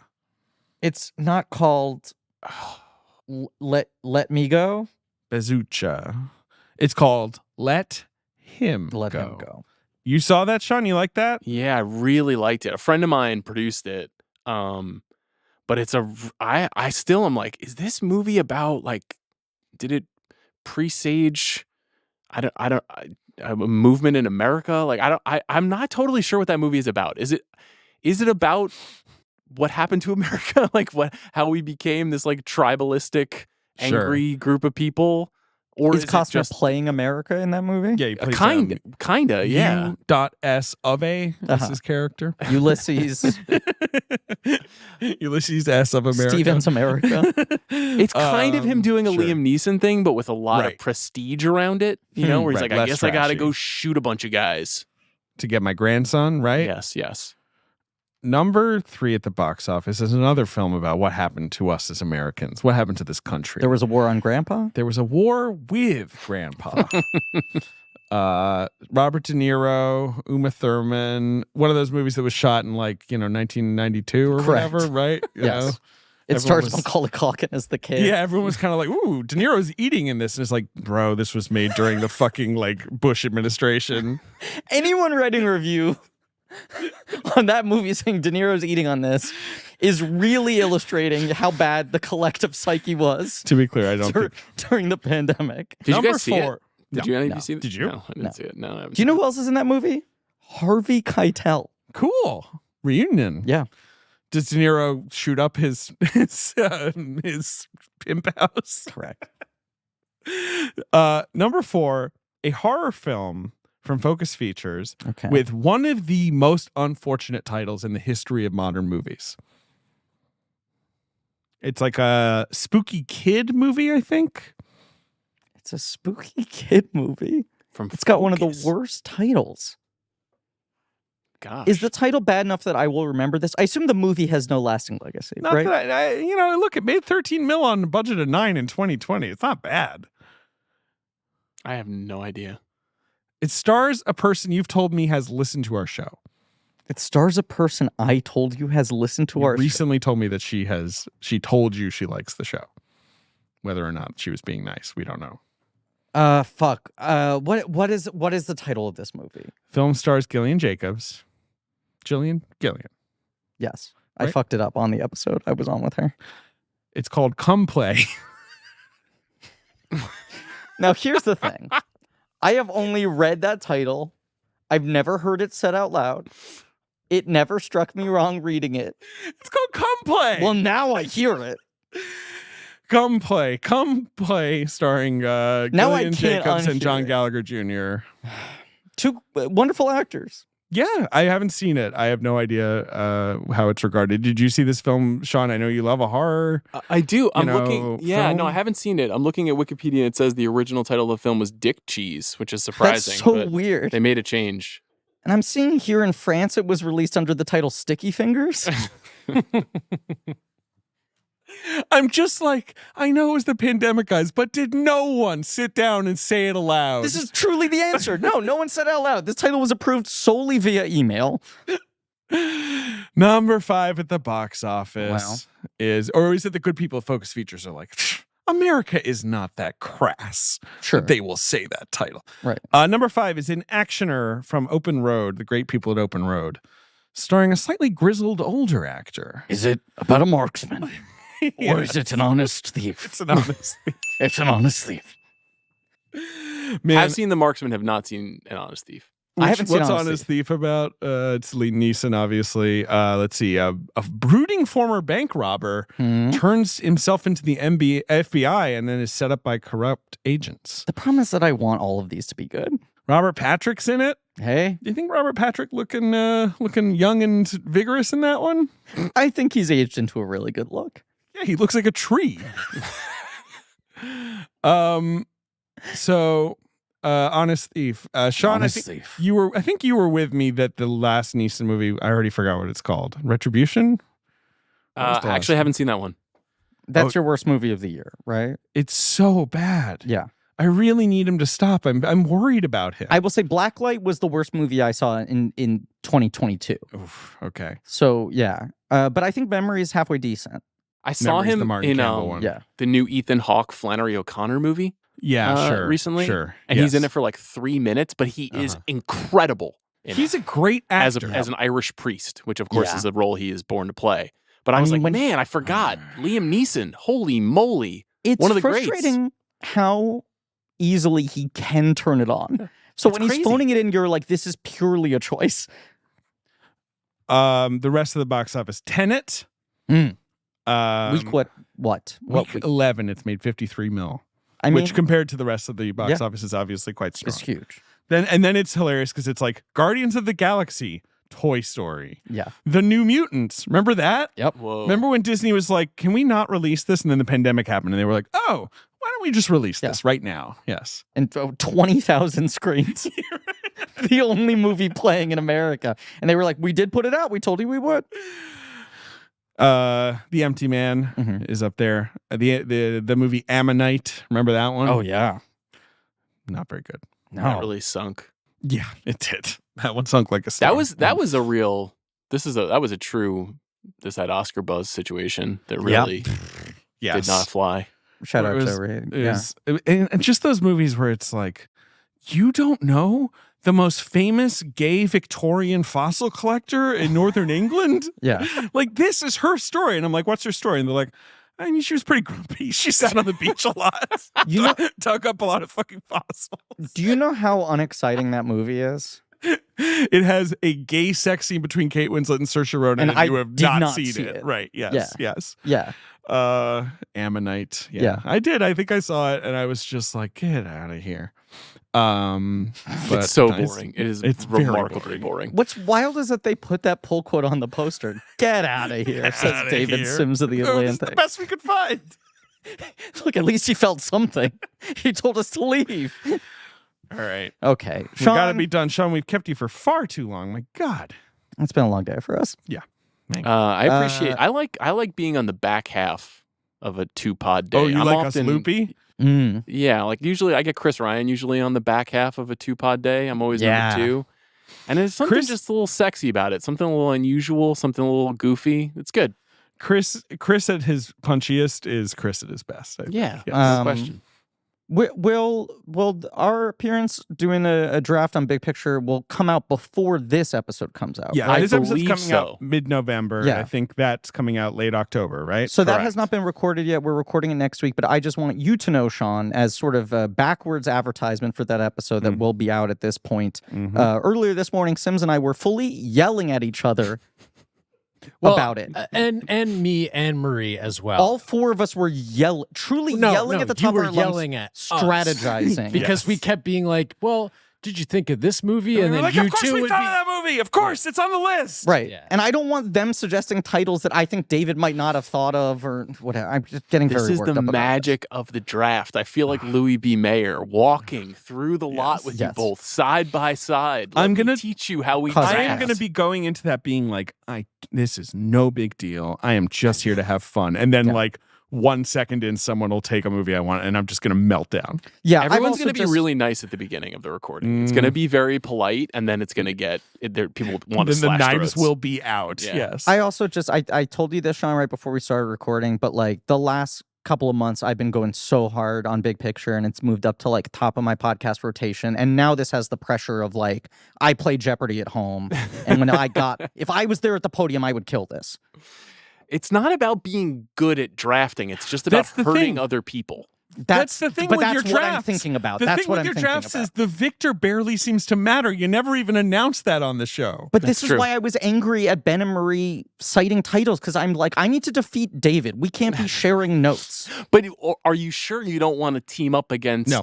us and me? Because you know that me and Amanda and Chris will not support each other. Like we will Oh, not like team should we like have a soft alliance of kind of like let's let these guys devour each other? This is interesting. done. Okay. up.